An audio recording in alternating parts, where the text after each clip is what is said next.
আরে ভাইয়া কি হলো? তুই এখনো ফোনে কার সঙ্গে কথা বলছিস? কাল সকালে তোর বিয়ে, আর এখনো তুই ঘুমাসনি? দেখ নেহা, প্লিজ তুই আমাকে একটা সাহায্য কর। আমাকে একটু এই বাড়ি থেকে বের হয়ে যেতে সাহায্য কর। আমি তো একটা মেয়েকে ভালোবাসি, এটা তুই জানিস। প্লিজ বোন, আমার একটু সাহায্য কর আমাকে। ভাইয়া এটা তুমি কি বলছো? এটা আমি করতে পারবো না, কারণ পরিবারের সবাই মিলে তোমার বিয়ে ঠিক করেছে, আর এখন সেটা ভেঙে দেওয়া কোনোভাবেই সম্ভব নয়। তাছাড়া আজ তোমার গায়ে হলুদ হয়ে গেছে, কাল তোমার বিয়ে, এটা করা কোনোভাবেই সম্ভব নয়। প্লিজ তুই না আমার ছোট বোন, প্লিজ আমাকে এইটুকু সাহায্য কর। আমি তো নদীকে ভালোবাসি, ওকে ছাড়া বেঁচে থাকা আমার পক্ষে সম্ভব নয়। প্লিজ তুই আমার জন্য একটু কিছু কর। ঠিক আছে ভাইয়া, আমি তোমাকে এইটুকু সাহায্য না হয় করলাম। আজ আমি তোমাকে বাড়ি থেকে পালিয়ে যেতে সাহায্য করলাম, কিন্তু তারপরেও যখন সবাই জানতে পারবে তোমাকে বাড়ি থেকে পালিয়ে যেতে আমি সাহায্য করেছি, তখন আমার অবস্থা কি হবে সেটা তুমি একবার ভেবে দেখেছো? পরের ব্যাপারটা না হয় পরে দেখা যাবে, কিন্তু এখন যেটা করার এখন তো সেটা করতে হবে। তা না হলে তো তুই জানিস সবাই আমাকে জোর করে তাদের পছন্দ করে মেয়ের সঙ্গে বিয়ে দিয়ে দিবে। কিন্তু আমি এই বিয়েটা করতে চাই না। আমি নদীকে অনেক বেশি ভালোবাসি, ওকে ছাড়া বেঁচে থাকা আমার পক্ষে কোনোভাবেই সম্ভব নয়। ঠিক আছে, তাহলে তুমি আমার সঙ্গে চলো, আমি তোমাকে সাহায্য করছি। এই বলে নেহা সাগরকে নিয়ে নিজের রুমে চলে আসলো। আর তারপর তার আম্মুর একটা বোরখা সাগরকে পরিয়ে নিল, যাতে কেউ বুঝতে না পারে এটা কে। তারপর নেহা সবার অগোচরে সাগরকে বাসার বাইরে নিয়ে আসতো, আর সাগরকে বিদায় দিয়ে বাসার ভেতরে চলে আসতো। পরের দিন সকাল হতে না হতেই সারা বাড়িতে সাগরের খোঁজ পড়ে গেল, কিন্তু কেউই সাগরকে কোথাও খুঁজে পাচ্ছে না। এদিকে নেহা সবকিছু জেনেও না জানার ভান ধরে নিজের রুমে মরার মতো শুয়ে শুয়ে ঘুমাচ্ছে। তখনই সাগরের আম্মু নেহার রুমে আসে, আর নেহাকে এভাবে পড়ে পড়েই ঘুমাতে দেখে তিনি একটু জোর গলায় বললেন, কি ব্যাপার নেহা? আমি তোমার ব্যাপারটা কিছুই বুঝতে পারছি না। বাড়িতে সবাই এত চিন্তা মাথায় নিয়ে ঘুরছে, আর এদিকে তুমি পড়ে পড়ে ঘুমাচ্ছ। তোমার কি একটুও চিন্তা হচ্ছে না? কেন মামনি, কি হয়েছে? বাড়িতে তো আমি কোনো কিছুই বুঝতে পারছি না, আর তুমি সকাল সকাল আমার সঙ্গে এরকম আচরণ কেন করছো? তুমি তো কখনোই আমার সঙ্গে খারাপ আচরণ করো না। দেখো নেহা, কেউ না জানুক, আমি জানি যে তুমি সাগরকে সহযোগিতা করেছো, কারণ সাগর বাড়িতে কারো সঙ্গে কোনো কথা না বললেও তোমার সঙ্গে সব কথা শেয়ার করে।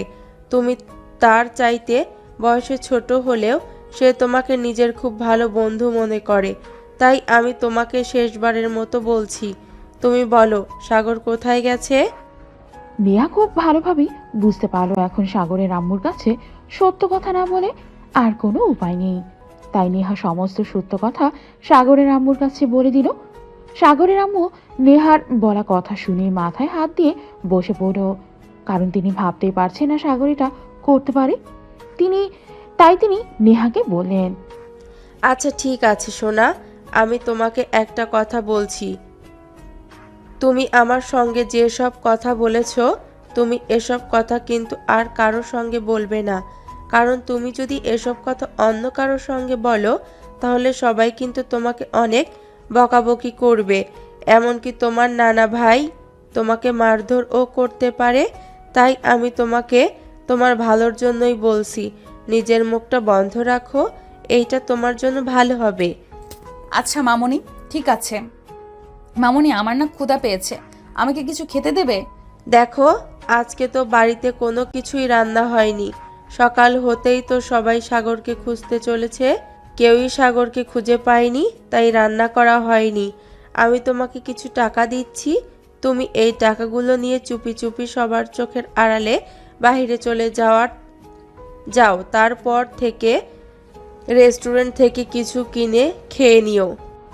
এই বলে সাগরের আম্মু নিজের শাড়ির আঁচল থেকে 1,000 টাকা বের করে সেটা নেহার হাতে তুলে দিলেন। আর তারপর নেহা ওটা নিয়েই সবার চোখের আড়ালে বাসার বাইরে চলে আসলো, কারণ মেয়েটা খিদে সহ্য করতে পারে না। তার যখন ক্ষুধা লাগবে তখন তাকে কিছু না কিছু খেতেই হবে। তাই সে চুপচাপ রেস্টুরেন্টে চলে আসে, আর এখান থেকেই নিজের ইচ্ছা মতো বেশ কিছু খাবার কিনে নেয়। তারপরে সে তার মোবাইল থেকে সাগরকে ফোন করে। ভাইয়া কোথায় তুই? তোর বিয়ে কি হয়ে গেছে? আরে রাখ তোর বিয়ে, আমার এদিকে পৌষ মাস লেগেছে, আমি বুঝতে পারছি না এসব কি হচ্ছে। আমার সঙ্গে এত আশা নিয়ে বাসা থেকে বের হয়ে চলে আসলাম গার্লফ্রেন্ডকে বিয়ে করব বলে, আর এখানে এসে জানতে পেরেছি আমার গার্লফ্রেন্ড অন্য একটা ছেলে নিয়ে পালিয়ে গেছে। হায় আল্লাহ, এটা তুই কি বলছিস? আমি তো কিছুই ভাবতে পারছি না। এইদিকে বাড়িতে তুলকালাম কাণ্ড ঘটে গেছে। সবাই কিন্তু মোটামুটি আমাকে সন্দেহ করছে। আর মামুনি আমাকে জিজ্ঞেস করেছিল, আমি মামুনিকে সব কিছু বলে দিয়েছি। তখন মামুনি বলেছে অন্য কাউকে কিছু না বলতে, কিন্তু তারপরও সবাই আমাকেই সন্দেহ করছে। আরে ভাই রাখ তোর সন্দেহ, এদিকে আমি আছি আমার জ্বালায়, তুই আসিস তোর সন্দেহ নিয়ে। যে মানুষটাকে এতদিন ধরে পাগলের মতো ভালোবাসতাম তার সব ইচ্ছে আপনার পূরণ করলাম, আর এখন কি না সে আমাকে রেখে অন্য একটা ছেলেকে নিয়ে পালিয়ে গেছে, এটা তো আমি ভাবতেই পারছি না। হ্যাঁ ভাই, আমিও মনে মনে এটাই ভাবছিলাম। এখন তুই কি করবি কিছু ভেবে দেখেছিস? আমি কি করব সেটাই তো ভেবে পাচ্ছি না। এখন বাড়িতে গেলেও তো আর কেউ আমাকে বাড়িতে ঢুকতে দেবে না, আর এদিকে গার্লফ্রেন্ডকেও পেলাম না। আমার মাথা কোনো কাজ করছে না। আচ্ছা ভাইয়া, ঠিক আছে, তাহলে তোকে কিছুই করতে হবে না। তুই যেখানেই আছিস ওখানেই থাক। এইদিকে বাড়ির অবস্থা ভালো হলে তারপর আমি তোকে ফোন দিয়ে সব জানাবো, তখন তুই বাড়িতে চলে আসিস। এর আগে কিন্তু বাড়িতে আসিস না। নানা ভাইয়ার মামারা সবাই কিন্তু অনেক রেগে আছে। তুই তাদের সামনে আসলে তোকে কিন্তু মারধর করতে পারে। এই বলে নেহা ফোনটা কেটে দিয়ে বাসায় চলে আসতো।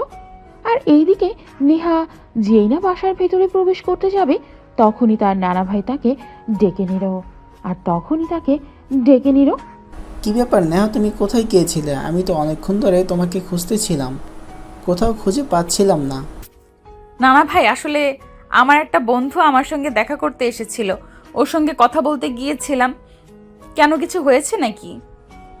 দেখো, আমার মন কেন জানি বলছে সাগর কোথায় গিয়েছে আর কোথায় আছে সেসব ব্যাপারে তুমি সব কিছুই জানো। তুমি যদি কোনো কিছু জেনে থাকো তাহলে প্লিজ তুমি আমাকে বলো। দাদা ভাই, এটা তুমি কেমন কথা বলছো? আমি সেটাই বুঝতে পারছি না। সাগর ভাইয়া কোথায় গিয়েছে সেটা যদি আমি জানতাম তাহলে অবশ্যই তোমাকে বলতাম। এটা আমি কখনোই তোমার কাছ থেকে লুকিয়ে রাখতাম না। তুমি আমাকে এতটা অবিশ্বাস করো, এটা তো আমি ভাবতেই পারছি না। ঠিক আছে নানু ভাই, কোনো সমস্যা নেই। আমার কেন জানি মনে হচ্ছিল তুমি কিছু একটা জানো, তাই তোমাকে জিজ্ঞেস করেছিলাম। আচ্ছা ঠিক আছে, তুমি যখন বলছো তুমি কিছুই জানো না, তাহলে আর তোমাকে কি বলবো। যাই হোক, তুমি নিজের রুমে যাও, আর সাগরের ব্যাপারে কোনো কিছু জানতে পারলে কিন্তু আমাকে অবশ্যই তুমি জানাবে। হ্যাঁ অবশ্যই আমি তোমাকে জানাবো, কারণ আমি নিজেও তো সাগর ভাইয়ার সঙ্গে যোগাযোগ করার জন্য সেই সকাল থেকে ফোন দিয়ে যাচ্ছি, কিন্তু সে তো নিজের ফোন সুইচ অফ করে রেখেছে। কোনোভাবেই তার সঙ্গে কথা বলা যাচ্ছে না। এই বলে নেহা নিজের রুমে চলে আসতো। আর এরপর চলে গেল মোটামুটি 1 সপ্তাহ সময়। ইতিমধ্যে সবাই এই বিষয়টা একটু একটু ভুলতে শুরু করেছে, কিন্তু নেহার নানা সে কিন্তু মোটেও এই বিষয়টা ভুলে যায়নি, কারণ এটা তার মান সম্মানের ব্যাপার। তিনি একজনকে কথা দিয়েছিলেন ওনার মেয়েকেই তিনি নাতবউ হিসেবেই বাড়িতে নিয়ে আসবেন, কিন্তু সেটা তো আর হলো না। তাই তিনি প্রচণ্ড পরিমাণে ক্ষেপে আছেন। আর এদিকে সেদিন সকালবেলা 8টার দিকেই কলিং বেলের আওয়াজ শুনেই সাগরের আম্মু গিয়ে দরজা খুলে দিল। আর সাগরকে দেখতে পেয়ে তিনি বললেন, কি ব্যাপার সাগর, এতদিন তুই কোথায় ছিলে আর আজ তুই কোথা থেকে এসেছিস? বন্ধুর বাড়িতে ছিলাম। কেন, কিছু হয়েছে নাকি? দেখ সাগর, হেয়ালিপনা একদমই ভালো লাগছে না। তুই বিয়ে করতে পারবি না সেটা আমাদেরকে আগেই বললেই হতো, কিন্তু এরকমটা করার কি খুব বেশি দরকার ছিল? তোমাদেরকে বললেই তো আর তোমরা সেই কথা শুনবে না। ইতিমধ্যে আরও তোমরা বেশ কয়েকটা দিয়ে সম্বন্ধ করেছিলে। আমি কি তোমাদেরকে কোনো কিছু বলেও শোনাতে পেরেছিলাম? পারিনি তো। তাহলে আর এখন বলে কি হতো? আসলে কি জানো, আমার ভাগ্যটাই খারাপ। ছেলে মেয়েটার জন্য নিজের পরিবারের মান সম্মানের কথা চিন্তা না করে বাড়ি থেকে বের হয়ে গেলাম, আর সেই মেয়েটাই কিনা আমাকে ছেড়ে অন্য একটা ছেলেকে নিয়ে পালিয়ে গেছে। এগুলো আমাকে দেখতে হচ্ছে।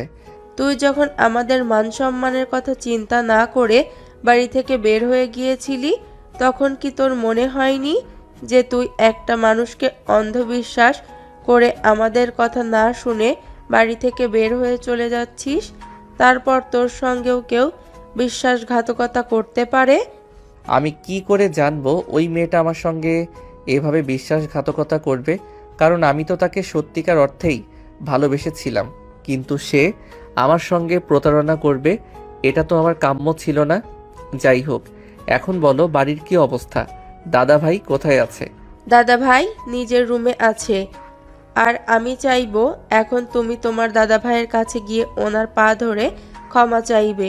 আর তুমি ওনাকে এটা বলবে যে তুমি আর কখনোই এরকম করবে না। উনি যেটা বলবে সেটাই মেনে নেবে। কিন্তু আম্মু, আমি এই কথা বলার পর যদি দাদা ভাই আবারও কোনো উল্টাপাল্টা কাজ করে তখন আমি কি করব? আমি তো আর এসব সহ্য করতে পারছি না। লাইফটা আমার, তাই আমার লাইফের ব্যাপারে আমার সিদ্ধান্ত নেওয়ার অধিকার রয়েছে। কিন্তু তোমরা তো আমাকে সেটা করতেই দাও না। দেখো, আমি তোমার কাছ থেকে কোনো অ্যাডভাইস নিতে চাইছি না। আমি তোমাকে যেটা বলছি তুমি সেটাই করবে। তুমি তোমার দাদা ভাইয়ের সঙ্গে কথা বলবে এবং ওনার কাছে ক্ষমা চাইবে। এরপর আমি আর কোনো কথা শুনতে চাই না। তুমি চুপচাপ এক্ষুনি তোমার দাদা ভাইয়ের সঙ্গে গিয়ে কথা বলবে। সাগর তখন আর কোনো উপায়ান্তর না পেয়ে সোজা তার দাদা ভাইয়ের রুমে চলে গেল। সে তার দাদা ভাইয়ের রুমে গিয়ে দেখলো তার দাদা ভাই বিছানায় শুয়ে শুয়ে কিছু একটা চিন্তা করছে। তখনই সে রুমের দরজায় দাঁড়িয়ে বলল, আসসালামু আলাইকুম দাদা ভাই, ভেতরে আসবো? না, তুমি আমার বাড়ি চোখ ওঠারো না। সাহস কোথায় পেয়েছো? আমি তোমার সঙ্গে কোনো সম্পর্ক রাখতে চাই না এবং তোমার সঙ্গে কোনো কথাও বলতে চাই না। তুমি আমার বাড়ি থেকে বের হয়ে যাও, চলে যাও। প্লিজ দাদা ভাই, তুমি আমার সঙ্গে এরকমটা করো না। আমি তোমার একমাত্র ছেলের নাতি। প্লিজ তুমি আমাকে এবারের মতো ক্ষমা করে দাও। আমি আর কখনোই এরকম করব না। আসলে ওই মেয়েটাকে আমার পছন্দ ছিল না, তাই আমি তোমার সঙ্গে এরকমটা করেছি। প্লিজ আমাকে এই শেষবারের মতো ক্ষমা করে দাও। না, আমি তোমাকে কোনোভাবেই ক্ষমা করব না। তুমি যেটা করেছো একদম ক্ষমার অযোগ্য। তুমি আমার কাছে ক্ষমা চাইছো কোন মুখে? আর এক সপ্তাহ পর বাড়িতে ফিরে এসেছো কেন? এই বাড়িতে তোমার কোনো জায়গা নেই। চুপচাপ বাড়ি থেকে বের হয়ে চলে যাও। এটাই তোমার জন্য বেটার। প্লিজ দাদা ভাই, তুমি আমার সঙ্গে এরকমটা করো না। তুমি কি না আমায় অনেক ভালোবাসো? তুমি না আমায় বলেছিলে পৃথিবীতে সবচাইতে বেশি তুমি আমাকে ভালোবাসো? তাহলে ভালোবাসার মানুষের সঙ্গে কেউ এভাবে অভিমান করে? তোমার সঙ্গে অভিমান করার কোনো প্রশ্নই ওঠে না। তুমি এই বিয়েটা করবে না, তুমি আমাকে সেটা বুঝিয়ে বললেই পারবে। আমার মান সম্মান নিয়ে এভাবে খেলার কিছুই ছিল না। তুমি যেটা করেছো সেটা খুব খারাপ কাজ করেছো। তোমার জন্য আমার মান সম্মান সব চলে গেছে। আমি সমাজের মানুষের সামনে মুখ দেখাতে পারছি না। প্লিজ আমাকে শেষবারের মতো একটা সুযোগ দাও। এই যে তোমায় ছেড়ে কথা দিচ্ছি, আর কখনো এরকম করব না। তুমি যদি তোমার ভুলের প্রায়শ্চিত্ত করতে চাও তাহলে আমি তোমাকে একটা কথা বলবো, সেটা তোমাকে রাখতেই হবে। এছাড়া কিন্তু কোনো উপায় নেই। ঠিক আছে, তুমি যা বলবে আমি তাই করব, কিন্তু এই শেষবারের মতো তুমি আমাকে ক্ষমা করে দাও। ঠিক আছে, তাহলে এখন নিজের রুমে যাও, ফ্রেশ হয়ে খাওয়া দাওয়া করো, বিশ্রাম নাও। বিকেলে আমি তোমাকে এক জায়গায় নিয়ে যাব। সাগর তখন কোনো কথা না বলেই নিজের রুমে চলে গেল আর খাওয়া দাওয়া করে ঘুমিয়ে পড়ল। বিকেল হতে না হতেই তার দাদাভাই তাকে ঘুম থেকে ডেকে তুলল আর বলতে লাগলো, সাগর, ঘুম থেকে ওঠো এবং আমাদের সঙ্গে চলো। আমি তোমাকে নিয়ে এক জায়গায় যাব এবং একটা কাজ করতে বলবো। তোমাকে সেটাই করতে হবে, তা না হলে তুমি এই বাড়িতে থাকতে পারবে না। ঠিক আছে, তুমি যা বলবে তাই হবে। তুমি 5 মিনিট ওয়েট করো, আমি রেডি হয়ে আসছি। এই কথা বলে সাগর তাড়াতাড়ি করে ফ্রেশ হয়ে রেডি হয়ে নিল। আর তারপর ড্রয়িং রুমে এসে দেখে তার দাদা ভাইয়ের সঙ্গে নেহাও বসে আছে। এটা দেখে সে তার দাদা ভাইকে বলল, কি ব্যাপার দাদা ভাই, তুমি না আমাকে বললে নিয়ে যাবে, কিন্তু নেহাকে কোথায় নিয়ে যাচ্ছ? নেহাও কি আমাদের সঙ্গে যাবে? হ্যাঁ, আমি তোমাদের দুজনকে নিয়েই তারপরে যাব। চলো দুজনে আমার সঙ্গে। তারপর আমি তোমাদের দুজনকে যেটা করতে বলবো তোমাদের দুজন কিন্তু সেটাই করতে হবে। তখন সাগর আর নেহা কেউই কোনো কথা বলে না, চুপচাপ ওনার সঙ্গে বের হয়ে গেলেন। আর তারপর উনি গাড়িটা এনে সোজা একটা কাজী অফিসের সামনে দাঁড় করালেন। এটা দেখে নেহা আর সাগর দুইজনেই অনেকটা অবাক হয়ে জিজ্ঞাসা করলো দাদাকে, কি ব্যাপার দাদা ভাই, তুমি আমাদেরকে নিয়ে কাজী অফিসে চলে এসেছো কেন? এখানে কি কেউ বিয়ে করবে নাকি? হ্যাঁ, অবশ্যই বিয়ে শাদী করার জন্যই তো মানুষ কাজী অফিসে আসে। এছাড়া তো আর কোনো কাজ থাকে না। এখন কোনো কথা না বলে চুপচাপ আমার সঙ্গে ভিতরে চলো। তখন সাগর আর নেহা কেউ কোনো কথা বলল না, চুপচাপ ওনার সঙ্গে ভেতরে চলে আসে। আর তারপর উনি কাজী সাহেবকে বলে সমস্ত কিছুর ব্যবস্থা করার আর সাগর আর নেহাকে এই রেজিস্ট্রি ব্যাপারে সাইন করতে বলেন। নেহা অনেকটা অবাক হয়ে তার নানা ভাইকে বলে, নানা ভাই, এসব কি হচ্ছে? আমি তো কিছুই বুঝতে পারছি না। তুমি কি করছো এগুলো? আমি যা করছি তোমাদের দুজনের ভালোর জন্যই করছি, কারণ আমি সাগরকে খুব ভালোভাবে বুঝতে পেরেছি। সে আর যাই হোক বাইরের কোনো মেয়েকে বিয়ে করবে না। সে একটা মেয়েকে পছন্দ করত, এটাও আমি জানি। ওই মেয়েটা তার সঙ্গে প্রতারণা করে অন্য একটা ছেলের সঙ্গে পালিয়ে গেছে, তাই আমি এই সিদ্ধান্তটা নিতে বাধ্য হয়েছি। মানে কি দাদা ভাই, আমি কিছুই বুঝতে পারছি না। তোমার কি মাথা খারাপ হয়ে গেছে নাকি? এসব তুমি কি বলছো? নেহা আমার ছোট বোন, ওর সঙ্গে আমার বিয়ে? হ্যাঁ, তোমার ওকেই বিয়ে করতে হবে, কারণ আমি এটাই সিদ্ধান্ত নিয়েছি। তাছাড়া তুমি নিজেই বলেছো আমি তোমাকে যা করতে বলবো তুমি তাই করবে। তাহলে এখন আবার আমাকে প্রশ্ন কেন করছো? হ্যাঁ, আমি তোমাকে প্রশ্ন করতেই পারি, আর তুমি প্রশ্ন করার মতো কাজ করেছো। এটা তুমি কি করে করতে পারলে? নেহাকে যেখানে আমি আমার নিজের ছোট বোনের মতো মনে করি, সেখানে তাকে আমি বিয়ে করব কি করে? হ্যাঁ, সেটাই তো। তাছাড়া আমার বিয়ের বয়স এখনো হয়নি। আমি সবে এসএসসি পরীক্ষা দিয়েছি, এখনো আমার রেজাল্ট বের হয়নি। আমার বর্তমান বয়স 16। এখন তাহলে আমি বিয়ে করি কি করে? ওসব ব্যাপারে তোমাদেরকে চিন্তা করতে বলিনি। তোমাদেরকে যেটা করতে বলেছি তোমরা সেটাই করো। আর হ্যাঁ, এটাই তোমাদের দুজনের কাছে রিকোয়েস্ট। দেখো নেহা, তুমি জন্মের সময় মাকে হারিয়েছো, বাবার আদর স্নেহ ভালোবাসা কী জিনিস সেটাও তুমি পাওনি। কিন্তু আমি তোমার জীবনে কোনো কিছুর অভাব রাখিনি। তুমি আমার কাছে কোনো কিছুর মুখ ফুটে চাওয়ার আগেই আমি সেটা তোমাকে এনে দিয়েছি। তাই এটা আমি তোমার কাছে রিকোয়েস্ট করছি, প্লিজ তুমি আমার রিকোয়েস্টটা রাখো। আমি মানছি আমার মাথার উপর বটগাছের মতো ছায়া দেওয়া মানুষটা তুমি, কিন্তু তাই বলে এরকম একটা সিদ্ধান্ত নিবে এটা তো আমি ভাবতেও পারি না। অবশ্য তুমি আমার অভিভাবক, আমার ব্যাপারে সমস্ত কিছু সিদ্ধান্ত নেওয়ার অধিকার তোমার রয়েছে, কিন্তু তাই বলে আমার চাইতে বয়সে এত বড় একটা ছেলের সঙ্গে তুমি আমার বিয়ে দেবে, যেখানে কিনা আমার বয়স 16, সাগর ভাইয়ের বয়স 26, পুরো 10 বছরের ডিফারেন্স। হ্যাঁ দাদা, পাই না? হ্যাঁ, একদম ঠিক কথাই বলেছেন। হয়তো আমি বিয়ে করতে পারবো না। নেহা ছাড়া অন্য কোনো মেয়েকে তুমি আমার কাছে এনে দাও, আমি ওকে বিয়ে করে নেব। তোমাকে কোনো প্রশ্ন করব না, কিন্তু নেহাকে আমি কোনোভাবেই বিয়ে করতে পারবো না। নেহাকে আমি সবসময় নিজের বোনের চোখে দেখি। হ্যাঁ, আমি তোমাদেরকে সেই শিক্ষাই দিয়েছি, কিন্তু ভুলে যেও না নেহা তোমার ফুফাতো বোন, তাই তার সঙ্গে বিয়ের সম্পর্ক স্থাপন করা তোমার জন্য ভুল কিছু নয়। তুমি নিজেকে মানসিকভাবে প্রস্তুত করো নেহাকে বিয়ে করার জন্য। আর এখনই তোমরা দুজন এই রেজিস্ট্রি পেপারে সাইন করবে। তা না হলে আমি তোমাদের দুজনকে একটা কথা পরিষ্কার জানিয়ে দিচ্ছি, আমি তোমাদের সাথে আর থাকবো না। হয়তো কোনো বৃদ্ধাশ্রমে চলে যাব, তা না হলে একেবারে দেশ ছেড়ে। প্লিজ তুমি আমাদের সঙ্গে এরকমটা করো না। তুমি মাথাটা ঠান্ডা করো, ঠান্ডা মাথায় চিন্তা ভাবনা করে তারপর সিদ্ধান্ত নাও। সাগর আর নেহার এরকম কথা শুনে তাদের নানা ভাই অনেকটাই রেগে গেল। উনি অনেকটা কর্কশ কণ্ঠে বললেন, আমি কি এখানে তোমাদের এসব ফালতু মার্কা কথা শুনতে এসেছি নাকি? তোমাদেরকে কোনো একটা কাজ করতে বলছি, তোমরা চুপচাপ আমাকে শুধু একটা কথাই বলো, তোমরা আমার কথা রাখবে কি রাখবে না।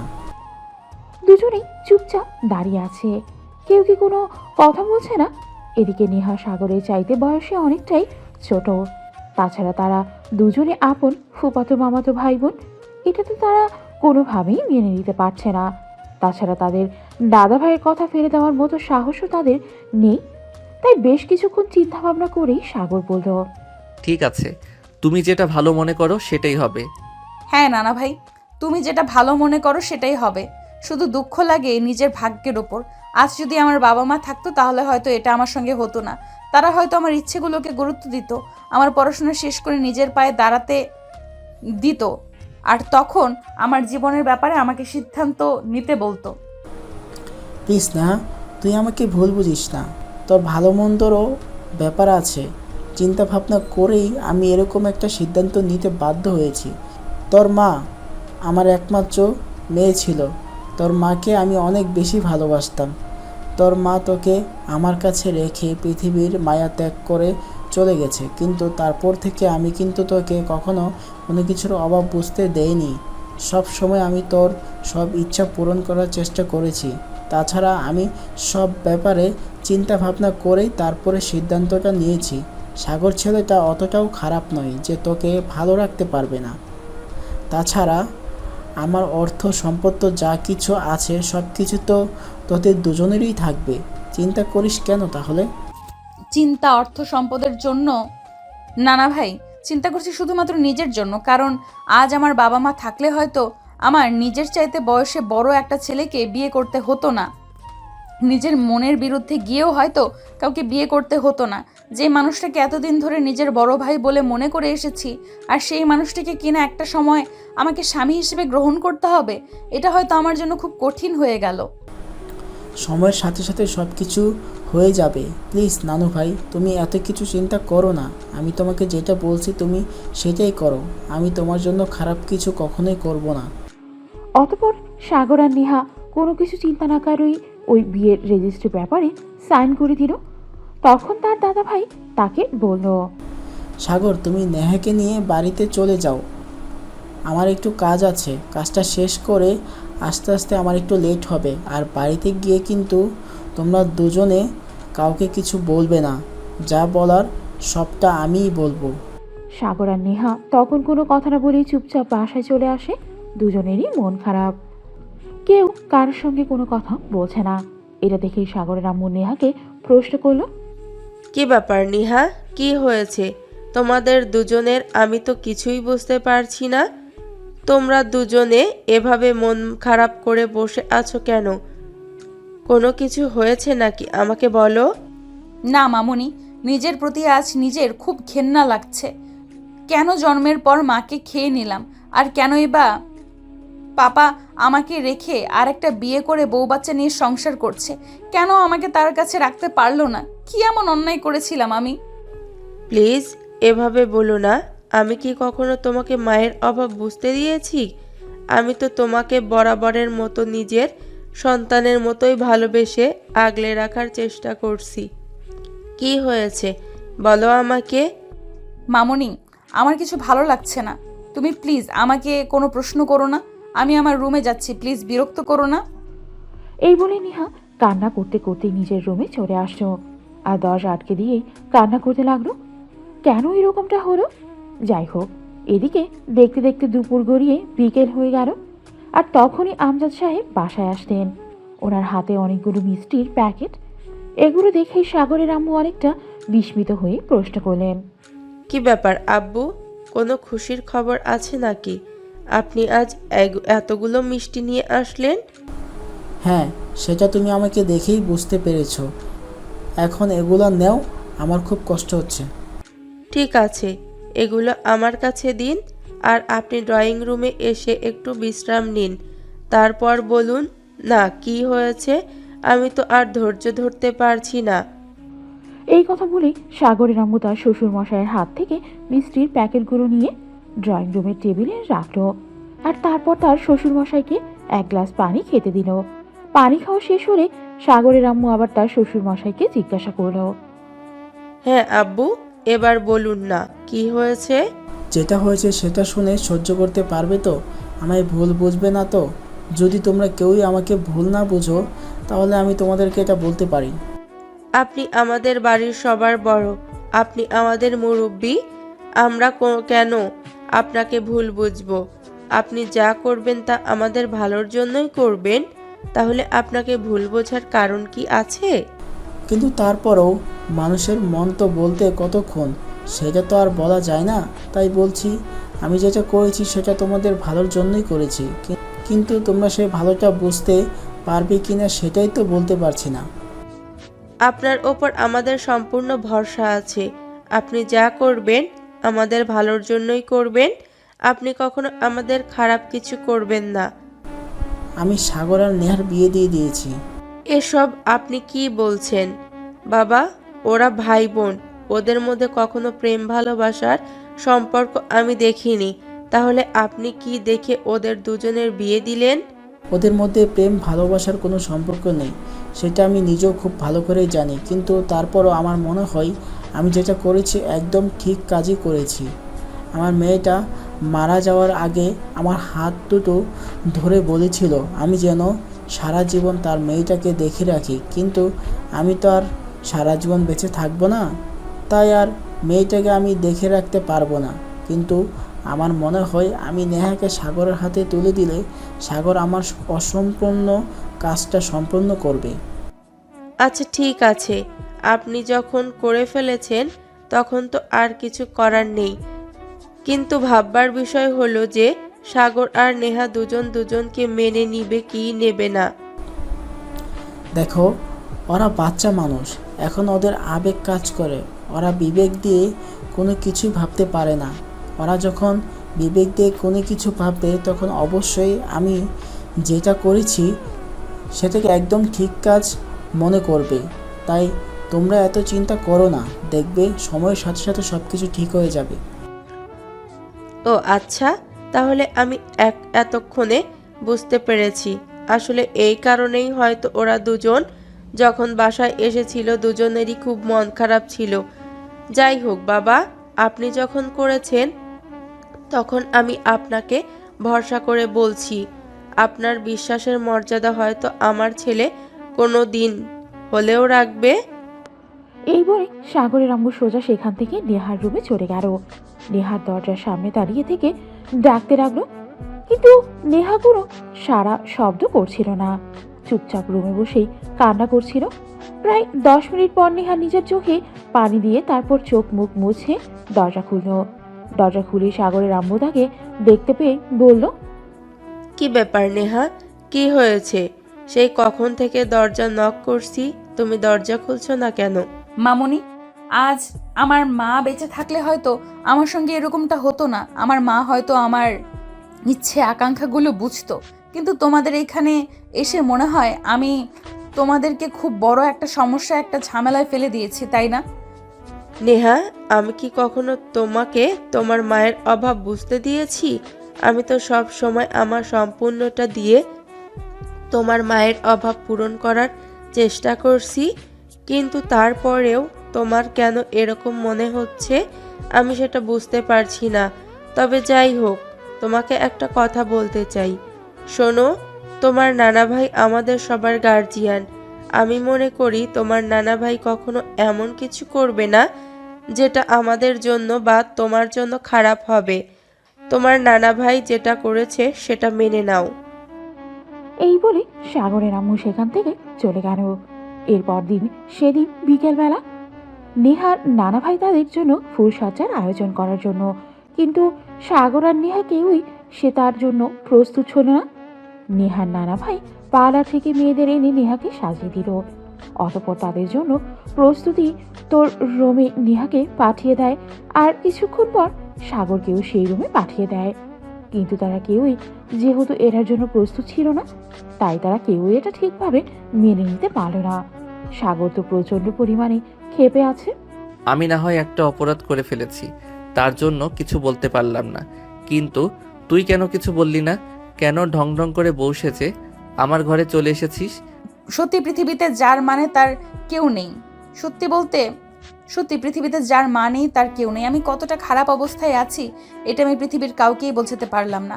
সবাই আমার সঙ্গে খারাপ আচরণ করছে, কেন বলো তো? শুধু আমার মা বেঁচে নেই বলে। কতটা অবাক আমি, সেটা ভেবেই পাচ্ছি না। আমার মা বেঁচে নেই, আর এইদিকে আমার বাবাও জন্মের পর আমার খোঁজ নেয়নি। কতটা কপাল খারাপ হলে কারোর সঙ্গে এরকমটা হতে পারে। দেখ, কপাল খারাপটাকে অন্য কিছু, সেসব আমি জানতে চাই না, জানার কোনো ইচ্ছা আমার নেই। তবে আমি এইটুকু বলতে চাই, তুই কোনোদিনও আমার কাছে স্ত্রীর অধিকার পাবি না। অধিকারের কোনো প্রয়োজন নেই আমার তো এখনো প্রাপ্ত বয়স হয়নি। 2 বছর অপেক্ষা করো, আমি যখন প্রাপ্তবয়স্ক হব তখন নিজেই তোমাকে ডিভোর্স দিয়ে তোমার কাছ থেকে অনেক দূরে চলে যাব। তাহলে এখনই চলে যা। এখন এখানে বসে আছিস কেন? আমি এসব কিছু সহ্য করতে পারছি না। একে তো আমার ভালোবাসার মানুষটা আমার সঙ্গে প্রতারণা করেছে, তারপর আবার তোর মতো একটা পিচ্চি মেয়েকে বিয়ে করতে হচ্ছে। আমি এসব কিছু আর সহ্য করতে পারছি না। প্লিজ আমাকে একটু শান্তিতে থাকতে দে। দেখো, আমি কিন্তু তোমাকে যথেষ্ট সাহায্য করেছি, তুমি কিন্তু এইভাবে আমাকে কথা শোনাতে পারো না। আমি এগুলো সহ্য করতে পারছি না, ভালো লাগছে না আমার কোনো কিছু। প্লিজ তুমি আমাকে একটু শান্তিতে থাকতে দাও। যেখানে একটা বিপদ থেকে এসে আমাকে আরেকটা বিপদে পড়তে হয়েছে, সেখানে তুই কিনা বলছিস তোকে শান্তিতে থাকতে দিতে? এটা তুই আশা করছিস কি করে? তুই তোর নিজের রুমে চলে যা, এই রুমে তোর কোনো জায়গা হবে না। ভাইয়া, তুমি হয়তো এটা ভুলে গেছো যে তোমার রুম থেকে বের হলেই নানা ভাইয়ের সঙ্গে আমার দেখা হবে, আর তারপরে কি হবে সেটা নিশ্চয়ই তোমার জানা আছে। নেহা, আমার কোনো কিছু ভালো লাগছে না। তুই এক কাজ কর, তুই সোফায় গিয়ে ঘুমিয়ে পড়, আমি বিছানায় ঘুমাবো। ঠিক আছে, তুমি যেমনটা বলবে তেমনটাই করব। আমার তো আসলে নিজের বলতে কোনো কিছু নেই, কোনো জায়গাতেই আমি আমার অধিকার দেখাবো কি করে? ঠিক আছে, তোমার বিছানায় আমি ঘুমাবো, আমি তোমার পাশেই ঘুমিয়ে পড়ছি। শুয়ে ঘুমিয়ে পড়ল। এরপর কেটে গেল বেশ কিছুক্ষণ। ইতিমধ্যেই নেহার এসএসসি পরীক্ষার রেজাল্ট দিয়েছে। নেহা গোল্ডেন এ+ পেয়ে পাশ করেছে। রেজাল্ট বের হওয়ার পরপরই শুরু হলো তাকে কলেজে ভর্তি করানোর প্রিপারেশন। হ্যাঁ, আমি ঠিক করেছি, শহরের নামকরা কোনো কলেজে তোমাকে ভর্তি করাবো। নানা ভাই, আমার পড়াশোনা করার কোনো ইচ্ছে নেই। আমি ছোটখাটো কোনো একটা কাজ করতে চাই, সেটা দিয়ে আমার জীবনটা আমি চালাতে পারবো। এসব তুমি কি বলছো? তোমার কি মাথা খারাপ হয়ে গেছে নাকি? তুমি সবেমাত্র এসএসসি পাস করেছো, এইটুকু পড়াশোনা, এইটুকু যোগ্যতা দিয়ে তুমি কোথাও কোনো চাকরি পারবে না করতে। তাছাড়া আমাদের তো টাকা পয়সা কোনো কিছুর কমতি নেই, তোমাকে চাকরি কেন করতে হবে বলো শুনি? আমি আমার জীবনটা পরাধীনতায় কাটাতে চাই না। আমি আমার মতো করে কিছু করতে চাই, যেটা দিয়ে আমি আমার মতো করে চলে যেতে পারবো। আমি কারোর দ্বারস্থ হয়ে বেঁচে থাকতে চাই না। তাছাড়া তোমাদের সম্পদের উপর আমার কোনো লোভ নেই। তোমরা আমাকে লালন পালন করে এইটুকু বড় করেছো, এটাই আমার জন্য অনেক। আমার বাবা আমার কোনো খোঁজ নেয়নি, আমার মা আমাকে ছেড়ে চলে গেছে। আমি কিসের এত অধিকার দেখাবো বলো? তোমাকে আর কোনো কিছুর অধিকার দেখাতে হবে না। এই সম্পত্তির সাগরে যতটুকু অধিকার রয়েছে, ঠিক ততটুকু অধিকার তোমারও রয়েছে। কারণ তোমরা দুজনে খুব ভালো করেই জানো আমার ছোট ছেলে মানে আমার ছোট মামার কোনো সন্তান নেই, তাই সমস্ত সম্পদের উত্তরাধিকারী শুধুমাত্র তোমরা দুজনই। আমি এসব নিয়ে মাথা ঘামাতে জানি না। বললাম তো, তোমাদের সম্পদের উপর আমার কোনো লোভ নেই। আমি কোনো রকমে যদি খেয়ে পরে জীবনটা পার করতে পারি তাহলেই আমার হবে, অন্য কোনো কিছু আমার চাই না। বিলাসিতা আমার কোনো প্রয়োজন নেই। এই কথা বলে নেহা সেখান থেকে চলে গেল। আর এদিকে পরের দিন বিকেলবেলা সাগর অফিস থেকে আসতেই তার দাদাভাই তাকে নিজের রুমে ডেকে নিলেন আর বললেন, সাগর, নেহা যে কলেজে ভর্তি হতে চাচ্ছে না, এই ব্যাপারে তুমি কি কিছু জানো নাকি? না, এই ব্যাপারে কোনো কিছু আমি জানি না। তাছাড়া আমার সময় হয়ে ওঠে না কারো ব্যাপারে এত কিছু খুঁজে নেওয়ার। আমি আমার মতো অনেক ব্যস্ত আছি, অফিসে অনেক কাজের চাপ, সব কিছু তো আমাকে সামলাতে হচ্ছে। সেটা তো তুমি খুব ভালো করেই জানো। হ্যাঁ, সেটা আমি খুব ভালো করেই জানি। আর আমি জানি বলে তোমাকে বলছি, নেহা তোমার স্ত্রী, তোমার সব কিছু আগে তাকে সময় দেওয়া প্রয়োজন, তার বিষয়ে ভাবা প্রয়োজন। কিন্তু আমার মনে হয় তুমি সেটা একদমই করছো না। ওসব কিছু করার মতো যথেষ্ট সময় আমার হাতে নেই। যাই হোক, এবার আমি কোনো কথাও বলতে চাই না। নেহার যদি ইচ্ছে হয় সে পড়াশোনা করবে তো করুক, না করলে নাই। সাগর, তুমি মনে হয় ভুলে যাচ্ছ যে তুমি তোমার দাদার সামনে দাঁড়িয়ে কথা বলছো, আর তোমার দাদার সঙ্গে তুমি এভাবে কথা বলতে পারবে না। আমি তোমাকে শেষবারের মতো বলছি, তুমি নেহার সঙ্গে ভালোভাবে কথাবার্তা বলো, ওকে বুঝিয়ে বলো পড়াশোনা কন্টিনিউ করতে। ঠিক আছে, আমি নেহার সঙ্গে কথা বলে তোমাকে জানাবো। এই বলে সাগর নিজের রুমে চলে আসে আর তারপরও ফ্রেশ হয়ে বিছানায় শুয়ে লম্বা একটা ঘুম দেয়। ঘুম ভাঙে রাতে 10টার দিকে।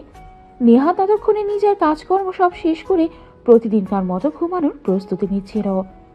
পুরাই অনেকগুলো কাপড় চোপড় রাখা ছিল, সেগুলো গুছিয়ে রেখে তারপর বালিশটা নিয়ে ঘুমাতে যাবে। তখনই সাগর তার হাতটা ধরে ফেলে আর বলে, কি ব্যাপার, কি হয়েছে? আমি এসব কি শুনছি দাদা ভাই? আমাকে ডেকে নিয়ে এসব কি কথা বললো? তুই নাকি আর পড়াশোনা করবি না? কিন্তু কেন?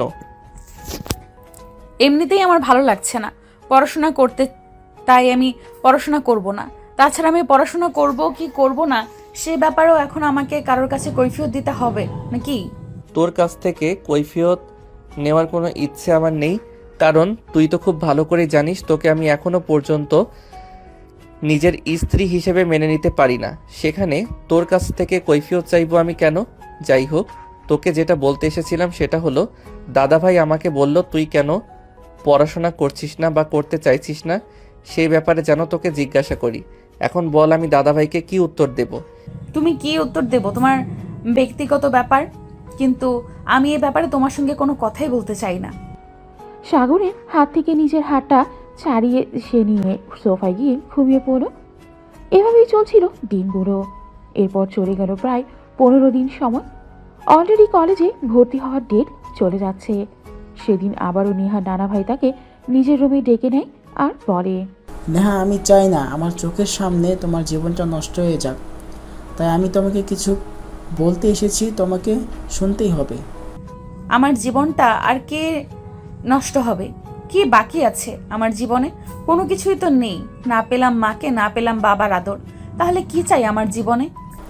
আমি তোমার সঙ্গে ওসব ব্যাপারে কোনো কথা বলতে চাই না। আমি শুধু তোমাকে এটাই জিজ্ঞেস করতে চাই যে তুমি পড়াশোনা করবে কি করবে না। কেন একটা বিষয় নিয়ে বারবার বাড়াবাড়ি করছো? এইসব প্যারাপেরি আমার একদম ভালো লাগছে না। প্লিজ এসব বন্ধ করো। আমারও তোমার সঙ্গে এসব বিষয় নিয়ে পেঁচাল করতে একদমই ইচ্ছে হচ্ছে না।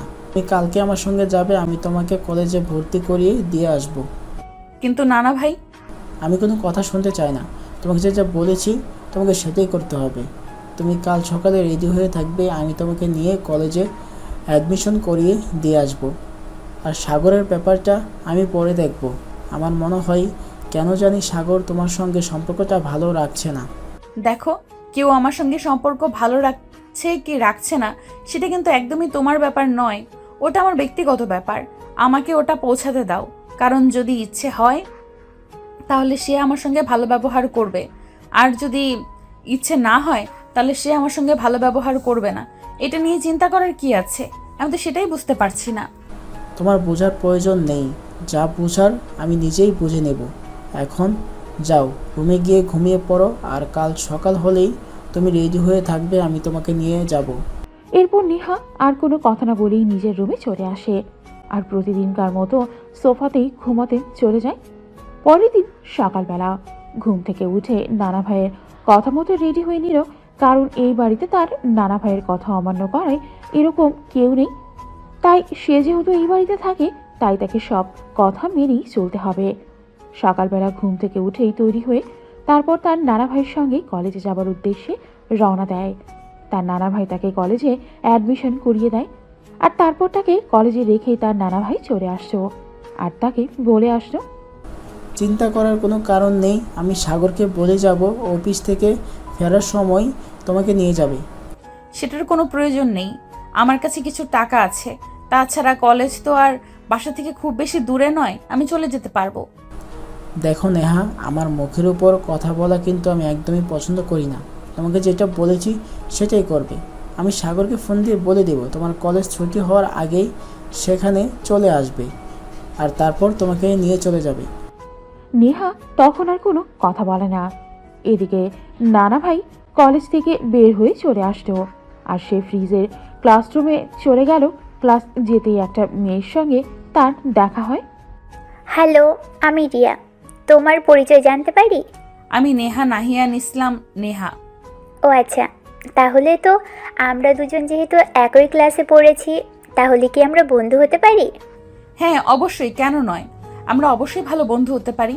এরপর দুজনেই গল্প করতে করতে কথা বললো আর এভাবে দেখতে দেখতেই কিছুক্ষণ পর তাদের ক্লাস টিচার চলে আসলো আর ক্লাস শুরু হলো। কলেজ ছুটি হলো বিকেল 3টায়। নেহা কলেজ থেকে বের হতে যাবে, তখনই দেখতে পেল সাগরের গাড়ি তার কলেজের গেটের বাইরে দাঁড়িয়ে আছে। কারণ সে কখনো কল্পনাই করেনি নিজে সাগর তার কলেজের বাইরে এসে দাঁড়িয়ে থাকবে। সে গেট দিয়ে বাইরে বের হতেই সাগর তার সামনে এসে দাঁড়ালো আর বলল, কি ব্যাপার, তুই কলেজে আসবি একবারও আমাকে বলে আসলি না কেন? আমি তোমাকে কেন বলতে যাব? নানা ভাই আমাকে কলেজে নিয়ে এসেছে। আমি নানা ভাইয়ের সঙ্গে এসেছি। এখানে তোমাকে বলার কি আছে? মানে এসব তুই কি বলছিস? আমি তোর হাজবেন্ড, তুই কোথাও গেলে আমাকে সেটা আগে বলবি। তাছাড়া আমি যখন সেদিন জিজ্ঞাসা করেছিলাম তখন তো তুই আমাকে বলে দিয়েছিলি যে তুই আর পড়াশোনা করবি না। তাহলে এখন কেন কলেজে এসেছিস? হ্যাঁ, তখন তোমাকে আমি বলেছিলাম, তখন আমার মনে হয়েছিল আমি আর পড়াশোনা করব না, কিন্তু এখন আমার মনে হয়েছে আমার পড়াশোনাটা করাটা উচিত, তাই আমি পড়াশোনা করার সিদ্ধান্ত নিয়েছি। তাই বলে তুই আমাকে কোনো কিছু না জানিয়ে কলেজে চলে আসবি? এই অধিকার তুই কোথায় পেয়েছিস? এই পৃথিবীতে অধিকার কেউ কাউকে দেয় না, নিজের অধিকার নিজেকেই আদায় করে নিতে হয়, নয়তোবা নিজের চলার পথ নিজেই তৈরি করে নিতে হয়। তাই আমি এখন থেকে ঠিক করেছি আমি আমার নিজের চলার পথ নিজেই ঠিক করে নেব, আর নিজের অধিকারটা নিজেই আদায় করে নেব। নেহার এরকম কথা যখন আর সহ্য করতে পারছিল না, তার খুবই খারাপ লাগছিল। এমনকি তার খুব মেজাজও খারাপ হচ্ছিল। সে কি করবে কিছুই ভেবে পাচ্ছিল না। সে রাগে কটমট করতে করতে নেহাকে বলল, প্রত্যেকটা বিবাহিত মেয়ে তার স্বামীর কাছ থেকে অনুমতি নিয়ে তারপর যা করার করে, কিন্তু তুই আমার কাছে অনুমতি নেওয়া তো দূরের কথা, একটাবার আমাকে বলার প্রয়োজন মনে করলি না কেন? যে মানুষটা আমাকে মানুষ বলতেই মূল্যায়ন করে না, তার থেকে অনুমতি নেওয়ার কি আছে? তুমি তো আমাকে মানুষ বলেই মনে করো না। আমি তোমার সঙ্গে একইভাবে ঘুমাই, অথচ তুমি তোমার বিছানায় ঘুমাও, আর আমাকে সবাই ঘুমাতে হয় কেন? আমার এই প্রশ্নটার কোনো উত্তর কি তোমার জানা আছে? আমার সঙ্গে কেউ ঘুমালে আমার ঘুম হয় না। তাছাড়া সারাদিন অফিসে অনেক কাজ করতে হয় আমাকে, তাই রাতে যদি ঘুমাতে না পারিস সারাদিন অফিসে কাজ করব কিভাবে? একদমই তাই, তুমি সারাদিন অফিসে কাজ করো, তাই আমি এই ব্যাপারগুলো নিয়ে তোমাকে কোনো বিরক্ত করতে চাই না। আমি আমার মতোই থাকতে চাই, আমি চাই না আমার কারণে তুমি কোনোভাবে ডিস্টার্ব ফিল করো। দেখ নেহা, দুইটা সম্পূর্ণ আলাদা জিনিস, দুইটার মধ্যে আকাশ পাতাল তফাত আছে। তুই কোনটার মধ্যে কোনটা গুলিয়ে পেয়েছিস কিছুই বুঝতে পারছিস না। তুমি এখন আমাকে বাড়িতে নিয়ে যাবে নাকি আমি অটো রিক্সা করে বাড়িতে চলে যাব? সাগর তখন আর কোনো কথা না বলে নেহাকে গাড়িতে তুলে আর গাড়ি স্টার্ট করে বাসায় চলে আসতো। সেদিন রাতের বেলা খাওয়া দাওয়া শেষ করে নেহা যখন রুমে আসতো, তখনই সাগর নেহাকে বলল, আজ থেকে তোকে সোফায় ঘুমাতে হবে না, আজ থেকে তুই আমার সঙ্গে আমার বিছানাতেই ঘুমাবি। কেন? আমি তোমার সঙ্গে বিছানায় কেন ঘুমাতে যাব? আমি তো তোমার সঙ্গে একই বিছানায় ঘুমাতে পারবো না। কেন, এর পিছনে কি নির্দিষ্ট কোনো কারণ আছে? আর সেই কারণটা কি আমি জানতে পারি? হ্যাঁ, অবশ্যই কোনো নির্দিষ্ট কারণ আছে, আর সেই কারণটা আমি তোমার কাছে বলতে বাধ্য নই। আর আশা করি তুমি আমাকে এই ব্যাপারে কোনো জোরাজুরি করবে না, কারণ আমাকে কেউ জোরাজুরি করুক সেটা আমার একদমই পছন্দ নয়। তোর পছন্দ অপছন্দের বিষয়কে আমি এতটা গুরুত্ব দিতে পারবো না, কারণ আমি তোর স্বামী। তোর ভালো মন্দ সব কিছুর ব্যাপারে খোঁজ খবর নেওয়ার অধিকার আমার রয়েছে। তাই নাকি? তাহলে এতদিন কোথায় ছিল সেই অধিকার, আর কোথায় ছিল দায়িত্ব কর্তব্য? এখন এসেছো অধিকার দেখাতে। দেখো, আমার কাছে অধিকার ফলাতে এসো না, আমার এসব ভালো লাগে না। আচ্ছা, তুই ইদানিং এমন কেন হয়ে যাচ্ছিস? আমার সঙ্গে খুব বাজে বিহেভ করিস কেন? খুবই সিম্পল, আমি ঠিক করেছি তোমাকে ডিভোর্স দেব, আর কলেজে একটা ছেলেকে আমার পছন্দ হয়েছে। কি, তোর কি মাথা খারাপ হয়ে গেছে? এসব তুই কি বলছিস? হ্যাঁ, একদমই তাই, যা বলছি একদম সত্যি কথা বলছি। আমার একটা ছেলেকে পছন্দ হয়েছে। ইনফ্যাক্ট আমি এটাও লক্ষ্য করেছি যে ওই ছেলেটাও আমাকে ফলো করে। আমার মনে হয় ওই ছেলেটাও আমাকে পছন্দ করে। তাই আমি ঠিক করেছি তোমাকে ডিভোর্স দিয়ে দিব, কারণ তুমি এখনো তোমার পুরনো ভালোবাসাকে ভুলতে পারোনি। এই কথা বলে নেহা বিছানা থেকে বালিশটা নিয়ে সোজা সোফায় চলে গেল, আর তারপর সেখানেই শুয়ে পড়ল। এদিকে সাগর রাগে ফুসফুস করতেছে, আর কিছুই ভাবতে পারতেছে না এরকম কেন হচ্ছে। নেহা কেন এরকম করছে, এরকম করবে এটা তো তার কোনোদিন কল্পনাতেও আসেনি। যাই হোক ভিউয়ার্স, চলুন এরপর কি হয় দেখা যাক। নেহা সোফায় শুয়ে তার মোবাইলটা নিয়ে ফেসবুকিং করছিল, আর তখনই সাগর তার হাত থেকে ছো মেরে মোবাইলটা নিয়ে নিল। আর এটা দেখে নেহা অনেকটা রেগে গিয়ে বলতে লাগলো, এগুলো কোন ধরনের অসভ্যতা? আমি তো এটাই বুঝতে পারছি না। আমি কি কোনোদিন তোমার হাত থেকে তোমার মোবাইল নিয়েছি? তুমি কেন আমার হাত থেকে আমার মোবাইল নিয়ে যাও, বলো আমাকে। আমি তোকে আমার সঙ্গে একই বিছানায় ঘুমাতে বললাম, কিন্তু তুই সেটা না করিস তো উপায় এসে শুয়ে শুয়ে মোবাইল টিপাটিপি করছিস। তোর কোন নাগরের সঙ্গে কথা বলছিস বল আমাকে। তুমি যখন অর্ধেক রাত পর্যন্ত ফেসবুকে চ্যাটিং করো তখন কি আমি তোমাকে জিজ্ঞাসা করেছি তুমি তোমার কোন প্রেমিকার সঙ্গে কথা বলো? তাহলে তুমি কেন আমার কাছ থেকে কৈফিয়ত নিতে এসেছো? আমি আমার কাজের প্রয়োজনে মানুষের সঙ্গে কথা বলি। প্রেম ভালোবাসা আমার জীবন থেকে উড়ে গেছে। আমি তোর মতো ফালতু টাইম ওয়েস্ট করি না। এই দেখো, তোমার সঙ্গে কথা বলতে না আমার একদমই ভালো লাগে না, তাই দয়া করে আমার সঙ্গে এত কথা বলতে এসো না। চুপচাপ আমার মোবাইলটা দাও আর এখান থেকে চলে যাও। নিচের বিছানায় গিয়ে ঘুমিয়ে পড়ো, আমাকে বিরক্ত করো না। তুই আমার সঙ্গে খাটে চল, আজ থেকে আমার সঙ্গে খাটে ঘুমাবি। তুমি কি কানে শুনতে পাও না নাকি?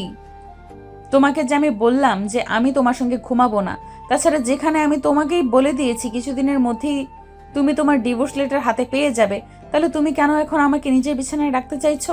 কারণ তুই আমাকে ডিভোর্স দিবি না, ডিভোর্স দিতে পারিস না, তাই আমি যত খারাপই হই আর যাই কিছু করি না কেন তোকে আমার সঙ্গেই থাকতে হবে। এটা ছাড়া তো অন্য কোনো উপায় খোলা নেই। এই কথা বলে সাগর তখনই নিহার হাত ধরে টান দিয়ে পাজা করে দূরে নিল। আর এদিকে তখনই নিহার কিছু একটা বলতে চাইছিল, কিন্তু সাগর সেটার জন্য না দিয়ে নিহার ঠোঁট দুটো নিজের দখলে নিয়ে নিল।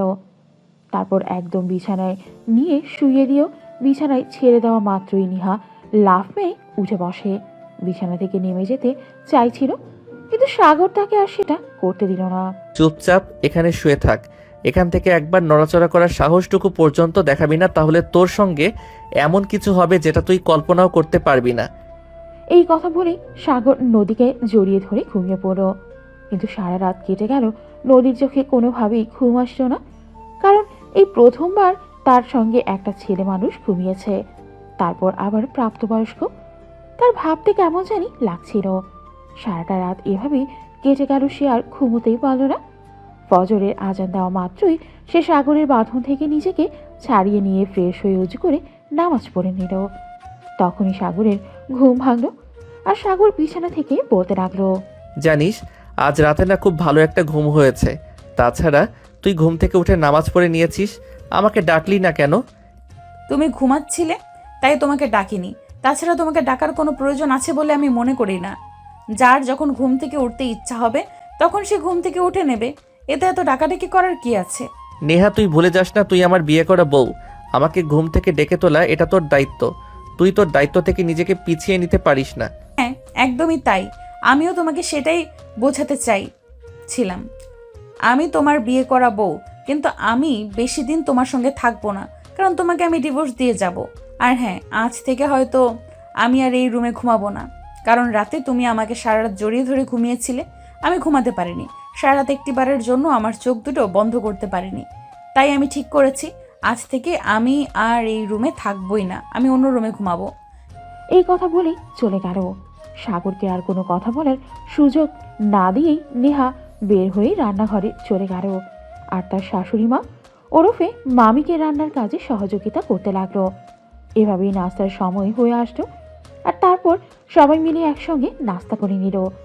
নেহা রেডি হয়ে কলেজে যাওয়ার জন্য রওনা দিবে, তখনই তার নানা ভাই তাকে বলল, হ্যাঁ, তুমি বুঝি কলেজে যাচ্ছ? একটা কাজ করো, তুমি সাগরের সঙ্গে চলে যাও। আজ থেকে তোমাকে কলেজে নিয়ে আসা যাওয়া করবে, দায়িত্ব সাগর পালন করবে। নানা ভাই, তুমি অযথাই টেনশন নিচ্ছ আর অযথাই একজনকে ঝামেলায় ফেলানোর চেষ্টা করছো। সে অফিস করে, সে কেন আমাকে নিয়ে আসার নিয়ে যাওয়ার দায়িত্ব পালন করবে? তার তো অনেক কাজ আছে, সারাদিন তাকে অনেক পরিশ্রম করতে হয়। আমি চাই না কোনো মানুষ আমার কারণে কোনো সমস্যায় পড়ুক। আমি আমার মতো কলেজে চলে যেতে পারবো। তাছাড়া কলেজ বাসা থেকে খুব বেশি দূরে নয়। তোমাকে আমি আগেও বলেছি, এখনও বলছি, তুমি একদম আমার উপর কথা বলার চেষ্টা করবে না। তোমাকে যখন আমি বলেছি যে সাগর তোমাকে কলেজে নিয়ে আসবে, তার মানে আশা করি তোমাকে কলেজে নিয়ে আসবে, নিয়ে যাবে। এরপর আমি তোমার কাছ থেকে কোনো কথা শুনতে চাই না। আশা করি তুমি খুব ভালোভাবে বুঝতে পেরেছো আমার কথা। হ্যাঁ নেহা, তোমার নানা ভাই একদম ঠিক কথাই বলছে। উনি যেটা বলছেন সেটাই তোমার করা উচিত। বয়সে বড়, মেনে চলা আমাদের কর্তব্য। তাছাড়া সাগরের সঙ্গে যেতে তোমার সমস্যাটা কোথায়? সে তোমার হাজবেন্ড। তোমার সমস্ত দায়িত্ব তাকেই নিতে হবে। তাই আমরাও চাই যে তুমি এখন থেকে সাগরের সঙ্গে নিজেকে অ্যাডজাস্ট করে নেওয়ার চেষ্টা করো। না মামুনি, তুমি মনে হয় ভুলে গেছো যে তোমার ছেলের সঙ্গে এখনও আমার সেরকম কোনো সম্পর্ক তৈরি হয়নি, আর ভবিষ্যতে হবে বলেও আমি মনে করছি না। কারণ তোমার ছেলে এখনও নিজের প্রেমিকার ভালোবাসা ভুলতে পারেনি। তাছাড়া আমি তোমাদের সবাইকে একটা কথা স্পষ্ট জানিয়ে দিচ্ছি, কলেজে একটা ছেলেকে আমার পছন্দ হয়েছে, ওই ছেলেটাও আমাকে ফলো করে। আমি ভাবছি ওই ছেলেটার সঙ্গে একটা সম্পর্ক তৈরি করে নেব। কথাটা বলা শেষ হতে না হতেই নিহার গালে ঠাস ঠাস করে ব্যাস আরেকটা জ্বালা অনুভব করলো, আর তারপরই শুনতে পেল, তোমার এত বড় সাহস হলো কি করে? আমি সেটাই বুঝতে পারছি না। দুধকলা দিয়ে কি আমি কালসাপ পোষে ছিলাম নাকি? এটাই তো এখন আমার মনে হচ্ছে। আমার মেয়েটা মারা যাওয়ার পর আমি তোমাকে লালন পালন করে এইটুকু বড় করেছি। এই দিনটা দেখার জন্য তুমি এই কথাগুলো বলছো কি করে? তোমার কি একটা বারো লজ্জা করছে না কথাগুলো বলতে? একটা সময় করতো, কিন্তু এখন আর করছে না।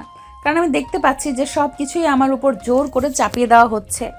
আর আমারও তো নিজের লাইফে সিদ্ধান্ত নেওয়ার অধিকার আছে। আমি চাই আরেকজনের চাপিয়ে দেওয়া সিদ্ধান্তগুলোকে নিজের জীবনে প্রয়োগ করব। আমি আমার মতো বাঁচতে চাই। আমি চাই না আমার লাইফে কেউ আমাকে জোর করে কোনো কিছু চাপিয়ে দিক। ও আচ্ছা, এই ব্যাপার। তাহলে তো আমি বলবো সেই ছোটবেলা থেকে তোমাকে কুলে পিঠে করে মানুষ করাটাই ছিল আমাদের জীবনের সবচেয়ে বড় ভুল। তুমি এতটাও ভালোবাসার যোগ্য মনে হয়েছিল না। আমরা তোমাকে একটু বেশি ভালোবাসা দিয়ে ফেলেছি, তার ফল তুমি আমাদের দিচ্ছ, তাই না? তুমি মনে হয় কষ্ট পেলেও আমার কিছু করার নেই। কিন্তু তারপরও আমাকে বলতে হবে, আমি তোমাদের এখানে আর বেশি দিন থাকছি না। হয়তো খুব তাড়াতাড়ি তোমাদের বাড়ি ছেড়ে চলে যাব। তারপর আর তোমাদের কোনো বিরক্ত করব না। আশা করি তখন আর তোমাদের কোনো সমস্যা হবে না। যাই হোক, এখন আমার কলেজ টাইম হয়ে গেছে, আমি আসছি। এই কথা বলে নেহা হন হন করে বাসা থেকে বের হয়ে গেল। আর বাসা থেকে বের হতে এসে দেখতে পেল সাগর গাড়ি নিয়ে অপেক্ষা করছে। তার জন্য এসব হচ্ছে। নেহার মেজাজ যেন আরো বেশি খারাপ হচ্ছে। সে কোনো কিছুই ভাবতে পারছে না, আর তার মেজাজ একদম তুঙ্গে উঠে গেছে। তাই সে পাশ দিয়ে চলে যাওয়া একটা অটোকে দাঁড়াতে বলে এবং সেই অটোতে উঠতে চায়।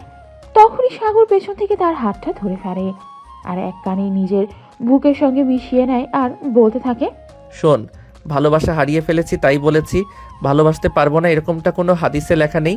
আমার ভালোবাসার মানুষ আমাকে ছেড়ে চলে গেছে, সে আমার ভালোবাসাটা বুঝতে পারেনি, কিন্তু তাই বলে তুইও আমাকে ফাঁকি দিয়ে অন্য শিকারের কাছে চলে যাবি? এটা তো আমি হতে দিতে পারি না।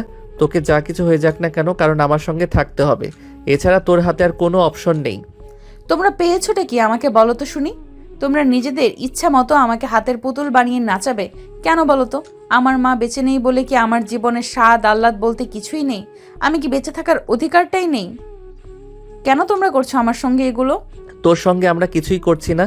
তোর সঙ্গে যা করেছি তোর ভালোর জন্যই করছি।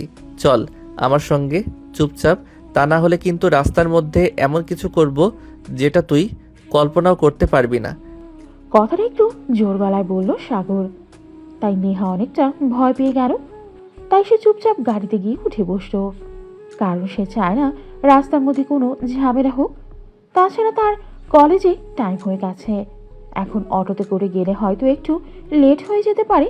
তাই সে গাড়িতে উঠে বসে আর সাগর তাকে কলেজের সামনে নামিয়ে দেয়। তারপর সে নিজের অফিসে চলে যায়। অফিসে এসে মনমনা হয়ে বসে আছে। কোনো কিছুতেই তার মন বসছে না কেন।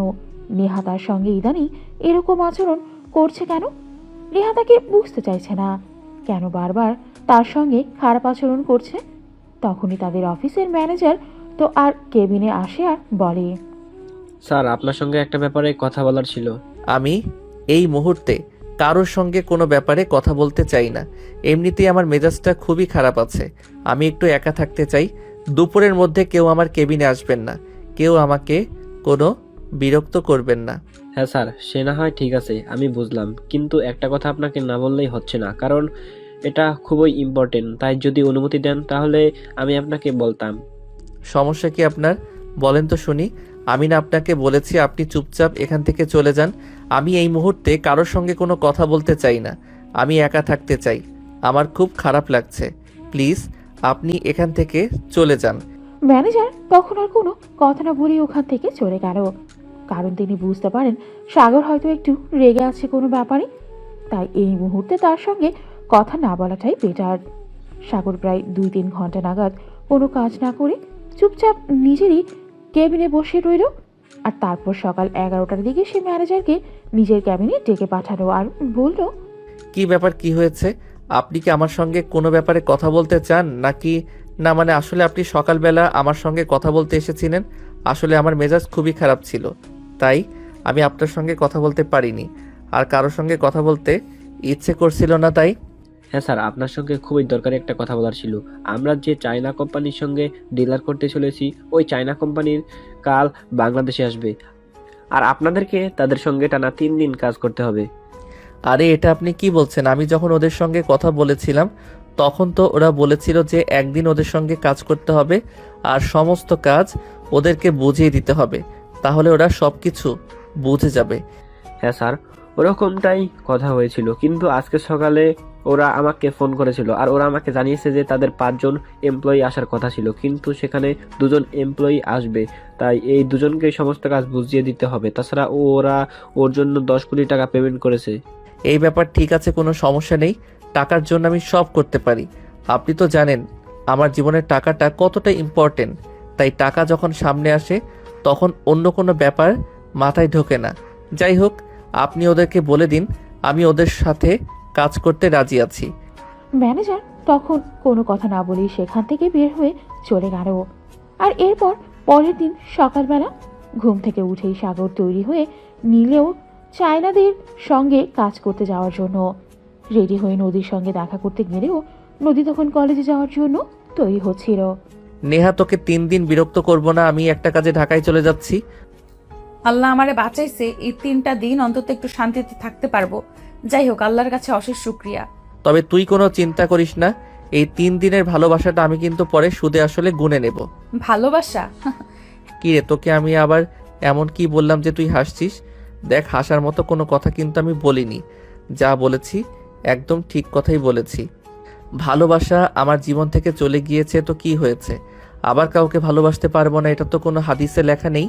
আমি ঠিক করেছি এখন থেকে তোর মধ্যেই আমি আমার হারিয়ে যাওয়া ভালোবাসাকে খুঁজে নেব।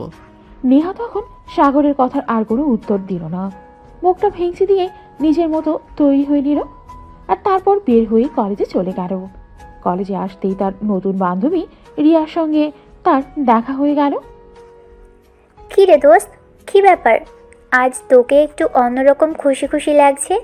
কোনো খুশির খবর আছে নাকি? হ্যাঁ, অবশ্যই খুশির খবর থাকলেই তো মানুষকে খুশি খুশি দেখায়। আসলে আমার বাড়িতে একটা বিশাল ঝামেলা আছে, আর ওই ঝামেলাটা আজ দিনের জন্য ময়মনসিংহের বাইরে চলে যাচ্ছে। তাই আমার অনেক খুশি খুশি লাগছে, কারণ এই দিন আমি অনেক শান্তিতে থাকতে পারবো। কেউ আমাকে কত কথা শোনাবে না, কারোর মুখ দেখতে হবে না। আচ্ছা দোস্ত, তুই একটা কথা বলবি? আমি ইদানিং লক্ষ্য করেছি, তোর কথা শুনে আমার মনে হয় তোর লাইফে এমন কেউ আছে যেই মানুষটা তোকে পাগলের মতো ভালোবাসে, কিন্তু তুই সেই মানুষটাকে বিন্দু পরিমাণও পাত্তা দিস না। আসলে কি, আমি এটা জানতে চাই। ধুর, ভালোবাসাকে আমার জীবনে কোনো দিন আসেনি, আর আসবেও না। ছোটবেলা থেকেই মানুষের অবহেলা আর অনাদর পেতে পেতে বড় হয়েছি। ভালোবাসা কী জিনিস এইটার সঙ্গে কোনো দিন আমার পরিচয় হয়নি, আর ভবিষ্যতে হবে বলেও আমার মনে হয় না। যাই হোক, এখন ক্লাসে চল, ক্লাসের টাইম হয়ে গেছে। আর হ্যাঁ, বিকেলে কোচিং শেষ করে আমার সঙ্গে চলিস, আমি তোকে আজ ট্রিট দিব। ওকে দোস্ত, ঠিক আছে, কোনো সমস্যা নেই। তুই যখন বলেছিস তুই দিবি, তখন তো তোর সঙ্গে আমাকে যেতেই হবে। এভাবেই কথা বলতে বলতে দুই বান্ধবী মিলে ক্লাসরুমে চলে আসলো। অপরদিকে সাগর দুপুর 1টার মধ্যেই ময়মনসিংহ থেকে ঢাকায় চলে এসেছে। আজকেই তার চায়না কোম্পানির লোকেদের সঙ্গে প্রথম কাজ, আর মাত্র 3 দিন কাজ করে সে 10 কোটি টাকা পেতে চলেছে। এটা ভাবতেই তার কেমন যেন লটারি লাগার মতো লাগছে। আসলে মানুষের ভাগ্য যখন সম্প্রদায়, তখন মানুষের হয়তো এরকমটাই হয়ে থাকে। যাই হোক, 3টা দিন অনেক কষ্ট করে কাটিয়েছে সাগর, আর 3 দিন পরে এসে ঢাকা থেকে ময়মনসিংহের উদ্দেশ্যে রওনা দেয়। তখনই তার মনে পড়ে তার পিচ্ছি বউটার জন্য কিছু গিফট কিনে নেওয়া দরকার। তাই সে সোজা বসুন্ধরা সিটি কমপ্লেক্সে চলে যায়। আর সেখান থেকে সে তার পিচ্ছি বউয়ের জন্য অনেক সুন্দর একটা বেনারসি শাড়ি কিনে নেয়। আর সেই সঙ্গে সবসময় পরার জন্য বেশ কিছু ড্রেস আর কিছু জুয়েলারিও কিনে নেয়। তারপর সেই সব কিছু নিয়ে ময়মনসিংহের উদ্দেশ্যে রওনা দেয়। দেখতে দেখতে এসে বাসায় পৌঁছে দেয়। কলিং বেল চাপ দেওয়ার সঙ্গে সঙ্গেই তার মা এসে দরজা খুলে দেয়। আরে বাবা, তুই চলে এসেছিস? এত তাড়াতাড়ি চলে আসলি? একটাবার আমাকে ফোন করে জানিয়ে তো আসবি। আমি তো ভেবেছিলাম তুই ঢাকা থেকে আসার সময় আমার জন্য কিছু জিনিস নিয়ে আসার কথা বলবো। সেটা তুমি আমাকে মেসেজ করে বলে দিলেই তো পারতে, তাহলেই আমি তোমাদের জন্য নিয়ে আসতাম সব কিছু। যাই হোক, আমি তোমাদেরকে না জানিয়ে এসেছি নেহাকে সারপ্রাইজ দেওয়ার জন্য। বলো নেহা কোথায় আছে, ওর সঙ্গে আমি আগে কথা বলতে চাই, তারপর তোমাদের সঙ্গে বাকি কথা বলবো। নেহা তো নিজের রুমে বসে আছে। মেয়েটা ইদানিং কেমন যেন হয়ে যাচ্ছে। আমার কোনো কিছুই সুবিধার লাগছে না। কি হয়েছে? তুই কি আমাকে এ ব্যাপারে কিছু বলতে পারবি? কি হয়েছে সেটা আমি নিজেও জানি না, আমাকে একটু সময় দাও, আমি দেখি ওর কি হয়েছে। আমি একটু ওকে সময় দেই, তাহলেই হয়তো সব ঠিক হয়ে যাবে। যাই হোক আম্মু, তুমি এক কাজ করো, আমি কিছু খাবো, তুমি আমার জন্য কিছু খাবার তৈরি করো। এই কথা বলেই সাগর সেখান থেকে সোজা নেহার রুমে চলে আসে। সে নেহার রুমে এসে দেখে নেহা মোবাইলে কারোর সঙ্গে কথা বলছে। সাগর রুমে প্রবেশ করা মাত্রই নেহা ফোনটা কেটে দিল। এটা দেখেই সাগরের মনে একটু সন্দেহ জাগলো। তাই সে নেহাকে জিজ্ঞাসা করলো, রে কি ব্যাপার, তুই কার সঙ্গে কথা বলেছিলি আর আমি আসা মাত্রই তুই ফোনটা কেটে দিলি? কোনো পার্সোনাল মানুষ নাকি? হ্যাঁ অবশ্যই, আমি আমার পার্সোনাল মানুষের সঙ্গেই কথা বলছিলাম। আর আমি চাই না আমার পার্সোনাল মানুষের সঙ্গে বলা কথাগুলো কেউ আড়াল থেকে শুনে নেয়। আড়াল থেকে কথা শোনা আমার কিন্তু একদমই পছন্দ নয়। আড়ালে দেখে কথা শোনার কোনো ইচ্ছা আমার নেই। যাই হোক, আমি তোকে কিছু দিতে এসেছিলাম। এই যে এই শাড়িটা আমি তোর জন্য নিয়ে এসেছি, আর এখানে তোর জন্য কিছু ড্রেস আর কিছু জুয়েলারি আছে। আশা করি এই জিনিসগুলো তোর পছন্দ হবে। আর হ্যাঁ, জিনিসগুলো কিন্তু আমি আমার পছন্দ মতো কিনে এনেছি। তুই যদি জিনিসগুলো ব্যবহার করিস তাহলে আমি খুব খুশি হব। তোমার খুশি হওয়া বা না হওয়ায় আমার কিছুই যায় আসে না। তাছাড়া আমার ব্যবহারে আচার আচরণে তুমি খুশি হও সেটা আমি চাইও না। যাই হোক, এই জিনিসগুলো আমার লাগবে না, তুমি নিয়ে যেতে পারো। আমি তো এই জিনিসগুলো ফেরত নিয়ে যাওয়ার জন্য এত দূর থেকে তোর জন্য নিয়ে আসিনি। এই জিনিসগুলো তুই ব্যবহার করবি, আর তোকে এই জিনিসগুলো ব্যবহার করতেই হবে, কারণ বিয়ের পর তোর স্বামীর কাছ থেকে এগুলি তোর প্রথম গিফট, তাই দিয়ে চাইলেও এগুলো ফেরত দিতে পারবি না। এই কথা বলেই সাগর নেহার রুম থেকে বের হয়ে নিজের রুমে চলে গেল। তারপর কাপড় চোপড় চেঞ্জ করে ফ্রেশ হয়ে নিল। এদিকে সাগরের আম্মু সাগরের জন্য খাবার তৈরি করে সাগরকে ডাকতে লাগলো।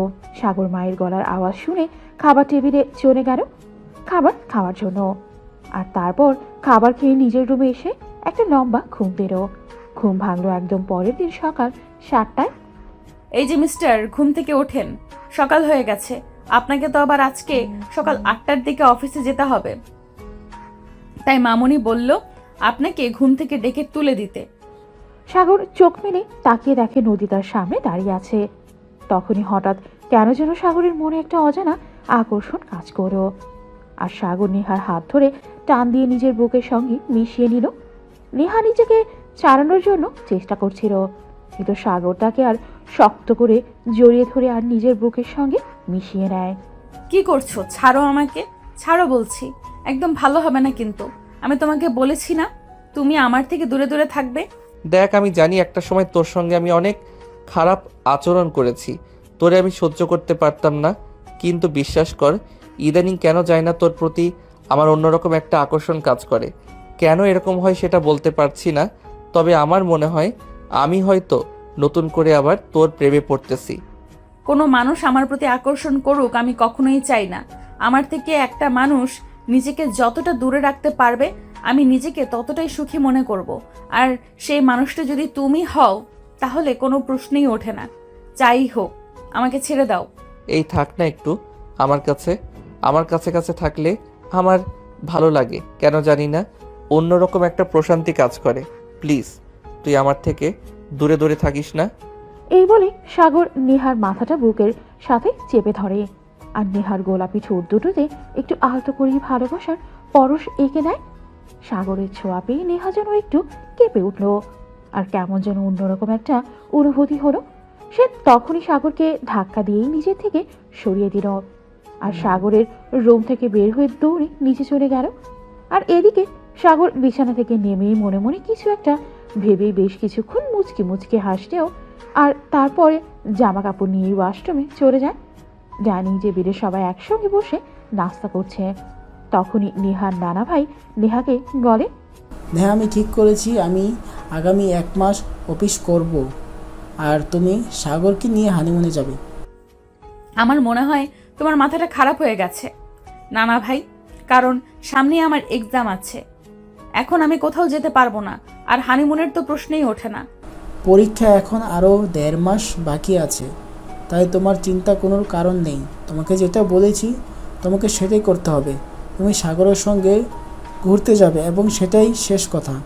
আজ আমাকে ছোট্ট একটা কথা বলো, আমার লাইফে কি কোনো সিদ্ধান্ত নেওয়ার অধিকার আমার নেই, নাকি সব সিদ্ধান্ত তোমরাই নিবে? যতদিন আমি বেঁচে আছি ততদিন তোমার ব্যাপারে সমস্ত সিদ্ধান্ত আমাকে নিতে হবে, কারণ এমনটাই তোমার আম্মু আমাকে বলে গিয়েছিলেন। যতদিন আমি বেঁচে আছি ততদিন যেন তোমাকে আমি আমার মতো করে পরিচালনা করি। তাই আল্লাহর কাছে তুমি এটা প্রার্থনা করতে পারো যে আমি মরে গেলেই তুমি বেঁচে যাবে। কথাটা শোনা মাত্রই নেহার 2 চোখ দিয়ে অঝরে পানি পড়তে থাকলো। সে এটা ভাবতে পারছে না নানা ভাই এই কথাটা কেমন করে বলতে পারলো। হাজার হলেও তিনি তো বাড়ির গুরুজন, তার মৃত্যুতেই কামনা করতে পারে না। তাছাড়া উনি তো কারোর কোনো ক্ষতি করেনি। তাই নেহা কান্না করছে এটা দেখে তার নানা ভাই তখন তাকে বলে, কী হলো নেহা, তুমি এইভাবে কান্না করছো কেন? আমি তো তোমাকে খারাপ কিছু বলিনি। আমি শুধু তোমাকে এইটুকুই বলেছি, আমার শাসন করার যদি তোমার ভালো না লাগে তাহলে তুমি আল্লাহর কাছে এটাই প্রার্থনা করতে পারো যেন আল্লাহ আমাকে তাড়াতাড়ি ওনার কাছে নিয়ে যান, তাহলে আর আমার এইসব অত্যাচার তোমাকে সহ্য করতে হবে না। চুপ করো নানা ভাই, তুমি এরকম কথা আর কখনোই বলবে না। তোমাকে আমি কতটা ভালোবাসি সেটা তুমি খুব ভালো করেই জানো, তাহলে তুমি এরকম কথা কেন বলো? আমার কি একটু কষ্ট লাগে না? তোমার জীবন কখনো কোনো নষ্ট পেতে না হয় তা আমি সর্বদা সেই চেষ্টাই করি, কিন্তু তুমি কেন আমায় ভুল বুঝো সেটা আমি বুঝতে পারি না। তাই যে তোমাকে বললাম, শাসন যদি আমার ভালো না লাগে তাহলে আল্লাহর কাছে প্রার্থনা করতে পারো। বললাম তো, তুমি তোমার মুখটা বন্ধ করো, আর কখনো এরকম কথা বলবে না। আমি তোমায় অনেক ভালোবাসি, তুমি আমাদের জীবন থেকে চলে যাও এটা আমি কখনোই প্রার্থনা করব না। আমি আমার বাবা মাকে পাইনি, কিন্তু তোমরা আমাকে অনেক ভালোবাসো, অনেক ভালোবাসা দিয়ে বড় করেছো। আমি তোমাদের এই ভালোবাসা কখনোই ভুলে যেতে পারবো না। ঠিক আছে, তুমি মনে কষ্ট নিও না। আমি যেটা করেছি সেটার জন্য আমি খুবই দুঃখিত। প্লিজ আমাকে ক্ষমা করে দাও, আর কখনো আমি এরকম করব না। তুমি আমাকে যেটা করতে বলবে আমি সেটাই করব। ঠিক আছে, কোনো সমস্যা নেই, আমি তোমার কথাই কিছু মনে করিনি। আসলে তুমি তো অনেক ছোট, হয়তো অনেক কিছুই বুঝতে পারো না, তাই বলে আমরা তো আর তোমাকে ভুল বুঝতে পারি না। আমাদের ওই যে তোমাকে সব কিছুই বুঝিয়ে দেওয়া। তাই তুমি একটা কাজ করো, তোমাকে যেটা বলেছি সেটাই করো। আগামী 1 মাস অফিস আমি সামলাবো, আর তুমি সাগরকে নিয়ে হানিমুনে যাও। আমি খুব ভালোভাবে বুঝতে পারছি তোমাদের মধ্যে এখনও ম্যাচুরিটি আসেনি, তোমরা দুজন দুজনকে এখনও মন থেকে মেনে নিতে পারোনি। তাই আমি চাই তোমরা দুজনে একসঙ্গে কিছুটা সময় কাটাও, তাহলেই তোমাদের ভালো লাগা, ভালোবাসা, তোমাদের মধ্যে ভালো একটা বন্ডিং তৈরি হয়ে যাবে। তাই আমি এই সিদ্ধান্তটা নিয়েছি। ঠিক আছে নানা ভাই, কোনো সমস্যা নেই। তুমি আমাকে যে যেমনটা বলবে আমি সেরকমটাই করব। আমি আর কখনোই তোমার কোনো কথা আমি না করব না। প্লিজ তুমি আর কখনোই আমাকে ছেড়ে যাওয়ার কথা বলবে না। তোমাকে বড্ড ভালোবাসি, তোমাকে ছাড়া বেঁচে থাকা কখনোই সম্ভব নয়। তাই প্লিজ তোমাকে রিকোয়েস্ট করে বলছি, আর কখনোই এরকম কথা বলবে না। এই বলে নেহা নিজের রুমে চলে আসে। আর সেদিন বিকেলবেলা সাগর অফিস থেকে ফিরে আসতে সাগরকে বলে, নানা ভাই বলেছে আগামী 1 মাস নানা ভাই অফিস সামলাবে। তুমি আর আমি যেন দূরে কোথাও থেকে ঘুরে আসি। ওকে ঠিক আছে, কোনো সমস্যা নেই দাদা ভাই, যদি অফিস সামলায় তাহলে আমি ঘুরতে যেতেই পারি। তাছাড়া অনেক দিন ধরেই ভাবছিলাম কোথাও একটা ঘুরতে যাব, কিন্তু অফিসকে সামলাবে সেটা ভেবে আর কোনো সিদ্ধান্ত নিতে পারিনি। এখন যেহেতু দাদা ভাই নিজের থেকেই বলেছে আগামী 1 মাস দাদা ভাই অফিস সামলাবে, তাহলে তো আর কোনো সমস্যাই রইল না। নেহা একটা কাজ কর, সব কিছু গোছগাছ করে দে। তুমি একটাবারও আমার সঙ্গে ঘুরতে যাওয়ার জন্য না করলে না, একটাবারও মনে হলো না আমার সঙ্গে ঘুরতে যাওয়াটা ঠিক হবে না? না, একদম নয়। আর এরকমটা কেনই বা মনে হবে? তুই আমার বিয়ে করা বউ, তোকে নিয়ে কোথাও ঘুরতে গেলে কোনো আপত্তি কেন থাকবে? তুই আমার বিয়ে করা বউ, তোকে নিয়ে ঘুরতে যাওয়া আমার ঘরে কাব্য, তোকে আনন্দে রাখা, তোকে খুশিতে রাখা আমার কর্তব্য। তোর ভালো মন্দ সব কিছুর ব্যাপারে খোঁজ খবর নেওয়া আমার কর্তব্য। এতদিন কোথায় ছিল তোমার এই কর্তব্য? আর এখন এত কর্তব্য কোথা থেকে উতলে উতলে পড়ছে? দেখ নেহা, ভুল মানুষের জীবনেই হয়। আর বলতো মানুষই করে, আমরা কেন পারি না সেই ভুলটাকে ক্ষমা করে দিয়ে ভালো জিনিসটাকে মনে রাখতে? আমি না হয় একটা ভুল করে ফেলেছি, তাই বলে কি তুমি আমাকে ক্ষমা করবে না? সারা জীবন সেটা নিজের মধ্যে বুঝিয়ে রাখবে আর আমার সঙ্গে এরকমটা করবি? তুই যদি আমাকে ক্ষমা করতে না পারিস সেটা আলাদা ব্যাপার, কিন্তু তারপরেও আমি তোকে একটা কথাই বলবো, এইভাবে নিজের মনের মধ্যে অভিমান বসে রাখিস না। দেখ, যা হওয়ার তা হয়ে গেছে। জীবনে তুই অনেক কিছু হারিয়েছিস, আর আমিও। তুই হয়তো একটু বেশি হারিয়েছিস, আমি কম হলেও হারিয়েছি। যেটা আমাদের না সেটা নিয়ে চিন্তা করা তো ঠিক না। যা হারানোর হারিয়ে গেছে, এখন যেটা নিয়ে বেঁচে থাকা যায় সেটা নিয়ে চিন্তা করতে হবে। এই বলে সাগর আলমারি থেকে নিজের কাপড় চোপড় নিয়েই ওয়াশরুমে চলে যায়। আর এদিকে নিহার নিজের মতো করেই সব কিছু গুছিয়ে নেয়। দুপুরবেলা সাগর অফিস থেকে চলে আসে বাসায়, আর এসেই নেহাকে বলে, আমরা আজ রাতেই রওনা দেব। মানে হুটহাট করে? আর রাতের বেলা কেন? আমরা তো দিনের বেলাতেই যেতে পারি। হ্যাঁ, অবশ্যই দিনের বেলায় যেতে পারি, কিন্তু আমার দিনের বেলায় যেতে একটু মন চাইছে না। কারণ আমি জানি শহরের রাস্তাঘাটগুলোতে দিনের বেলায় প্রচুর পরিমাণ যানজট থাকে। দিনের বেলায় কোথাও ঘুরতে গেলে ভালো লাগার চাইতে খারাপ লাগাটাই বেশি লাগে। তাই আমি চাই রাতের বেলায় যেতে, কারণ রাতের বেলায় রাস্তাঘাটে কোনো যানজট থাকে না। তাছাড়া আমার অনেক দিনের ইচ্ছে, আমি আমার বউকে নিয়ে রাতের বেলায় অনেক দূরে কোথাও ঘুরতে যাব। হ্যাঁ, কিন্তু তোমার এই আশাগুলো তো আমাকে নিয়ে ছিল না। তুমি তো তোমার প্রেমিকাকে নিয়ে এই স্বপ্নগুলো দেখতে। আমার মনে হয় তোমার প্রেমিকাকে নিয়েই এই সব স্বপ্নগুলো পূরণ করা উচিত। দেখ, একদম কিন্তু ভালো হচ্ছে না এসব। যেই মানুষটা আমার জীবনে নেই, কেন সেই মানুষটাকে তুই টেনে টেনে সবসময় কথা বলিস? যে মানুষটা আমার হয়নি কোনো দিন, কেন তুই সবসময় ওই মানুষটাকে আমাকে মনে করিয়ে দিস? আমাকে কষ্ট দিতে চাস, তাই না? কিন্তু আমাকে কষ্ট দিয়ে তুই কি পাস বলতো শুনি? আমি আবার কি পাবো? আমার আবার কি পাবার আছে? যেটা সত্য সেটাই বলি, আর সত্য কথা বলতে সবসময়ই আমার ভালো লাগে। এখানে দেনা পাওনার হিসাব তো আসছে না। নিজের ভালো লাগার জন্য অন্য একজনকে কষ্ট দেওয়াটাও বুঝি তোর ভালো লাগে? কষ্ট কেন দিতে যাব? আর কষ্ট দেওয়ার মতো কোনো কাজ তো আমি করিনি, তাহলে তুমি কষ্ট পাবে কেন? এই কাজগুলো আমাকে অনেক বেশি কষ্ট দিচ্ছে। আমি চাই তুই আর এই কাজগুলো করিস না। এই কথাগুলো বলে আমাকে বারবার আমার অতীতকে মনে করিয়ে দিস না। আচ্ছা ঠিক আছে, তোমাকে এই কষ্ট ভুলিয়ে দেওয়ার জন্য কি করতে হবে সেটাই আমাকে বলো। খুব বেশি কিছু করতে হবে না, এখন তাড়াতাড়ি করে রেডি হয়ে সন্ধ্যার মধ্যে আমরা রওনা দেব। তারপর সারা রাত ড্রাইভিং করে আমাদের গন্তব্যস্থলে পৌঁছে যাব। হ্যাঁ, সেটা না হয় বুঝলাম, কিন্তু আমরা তো কোথাও যাচ্ছি সেটা তো একবার জানতে পারি। তুমি আমাকে অন্তত এইটা তো বলো যে আমরা কোথায় ঘুরতে যাচ্ছি, তা না হলে আমার ভালো লাগছে না। ভালো লাগুক আর না লাগুক কেন, ওটা কোনোভাবেই বলতে পারবো না। ওটা তোমার জন্য সারপ্রাইজ, বেবি। ওরে বাবা, তুমি আবার আমাকে তুমি করে কবে থেকে বলা শুরু করলে? এটা তো আমার জানা ছিল না। সব কিছু তো আমার প্রয়োজন নেই, ভালোবাসার মানুষকে তুমি করেই বলতে হয়। এখন তাড়াহুড়ো করে রেডি হয়ে নাও মহারানী। এই বলেই সাগর নিজের মতো করেই ফ্রেশ হয়ে রেডি হতে শুরু করলো। আর নেহাকেও রেডি করে দিল। নেহাকে আজ সে তার পছন্দ মতো একটা শাড়ি পরিয়ে দিয়েছে। আসলে নেহা তো শাড়ি পরতে পারে না, তাছাড়া এর আগে কোনোদিনও শাড়ি পরেনি। সে তাই সাগর তাকে শাড়ি পরিয়ে দেয়। তারপর সুন্দর করে নেহার কপালে একটা কালো টিপ আর ঠোঁটে হালকা গোলাপি রঙের কিছু লিপস্টিক দিয়ে দেয়। এতে নেহাকে অনন্য সুন্দরী লাগছিল। আসলে এমনিতেই অনেক সুন্দরী নেহা। নেহাকে খুব বেশি সহজ করতে হয় না, ন্যাচারালি নেহাকে অনেক বেশি সুন্দর লাগে। যাই হোক, বাড়ির সবার কাছ থেকে বিদায় নিয়ে তারা সন্ধ্যার মধ্যেই বাসা থেকে বের হয়ে পড়ে। সাগর গাড়ি ড্রাইভ করছে আর নেহা তার পাশের সিটে বসে আছে। সাগর এক হাত দিয়ে নেহার হাতটা ধরার চেষ্টা করছে, কিন্তু নেহা তার নিজের হাতটা সরিয়ে নিল। এটা দেখে সাগর বলতে লাগলো, কি ব্যাপার, এটা কি হলো? আমি তো কিছুই বুঝতে পারলাম না। তুমি তোমার হাতটা এখান থেকে সরিয়ে নিলে কেন? এটা রাস্তা জনাব, ঠিকভাবে গাড়ি ট্রাই করুন।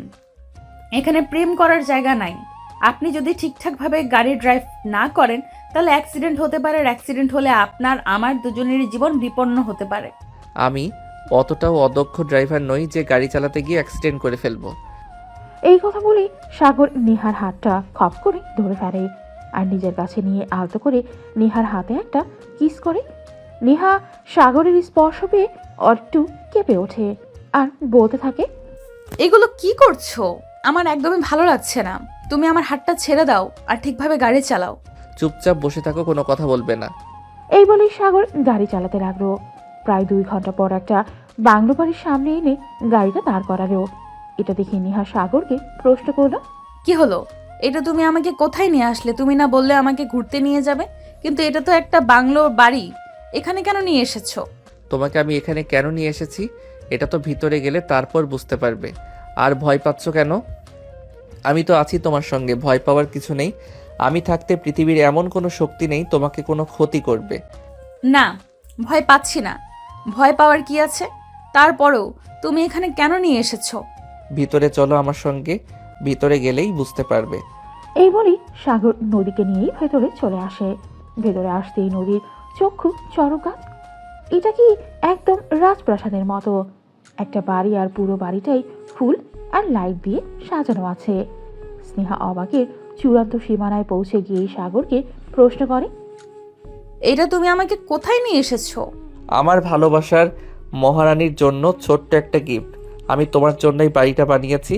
তুমি তো নিরিবিলি থাকতে খুব পছন্দ করো, তাই আমি এই জায়গাটা সম্পূর্ণ নিজের টাকায় কিনেছি এবং এই বাড়িটাও আমি সম্পূর্ণ নিজের টাকায় বানিয়েছি। আজ থেকে এটা তোমার নিজের বাড়ি। এখানে তুমি তোমার মতো থাকবে। এখানে তোমাকে কোনো ব্যাপারে কেউ বাধা প্রদান করবে না। সত্যি তুমি আমাকে এতটা ভালোবাসো? তখনই সাগর নেহাকে টান দিয়ে নিজের বুকের সঙ্গে মিশিয়ে নেয় আর তার কানের কাছে মুখ দিয়ে বলতে থাকে, হ্যাঁ, আমি তোমাকে অনেকটাই ভালোবাসি। বলতে পারো আমার নিজের জীবনের চাইতে অনেক বেশি ভালোবাসি। আমার গিফটটা তোমার কাছে কেমন লেগেছে বললে না? খুব ভালো লেগেছে। Thank you so much. তাহলে এবার কি আমি তোমার হাজব্যান্ড হতে পারি? অবশ্যই। তখন আর এক মুহূর্ত দেরি না করে সাগর নেহাকে নিজের কোলে তুলে নিল আর সোজা বেডরুমে চলে গেল। তারপর কি হয় সেটা তো আপনারা সবাই জানেন। তো ভিউয়ার্স, আমাদের আজকের গল্পটা এই পর্যন্তই ছিল। আমাদের গল্পটা আপনাদের কাছে কেমন লেগেছে অবশ্যই ছোট্ট একটা কমেন্টে জানাবেন। সবাই ভালো থাকবেন, সুস্থ থাকবেন। আল্লাহ হাফেজ।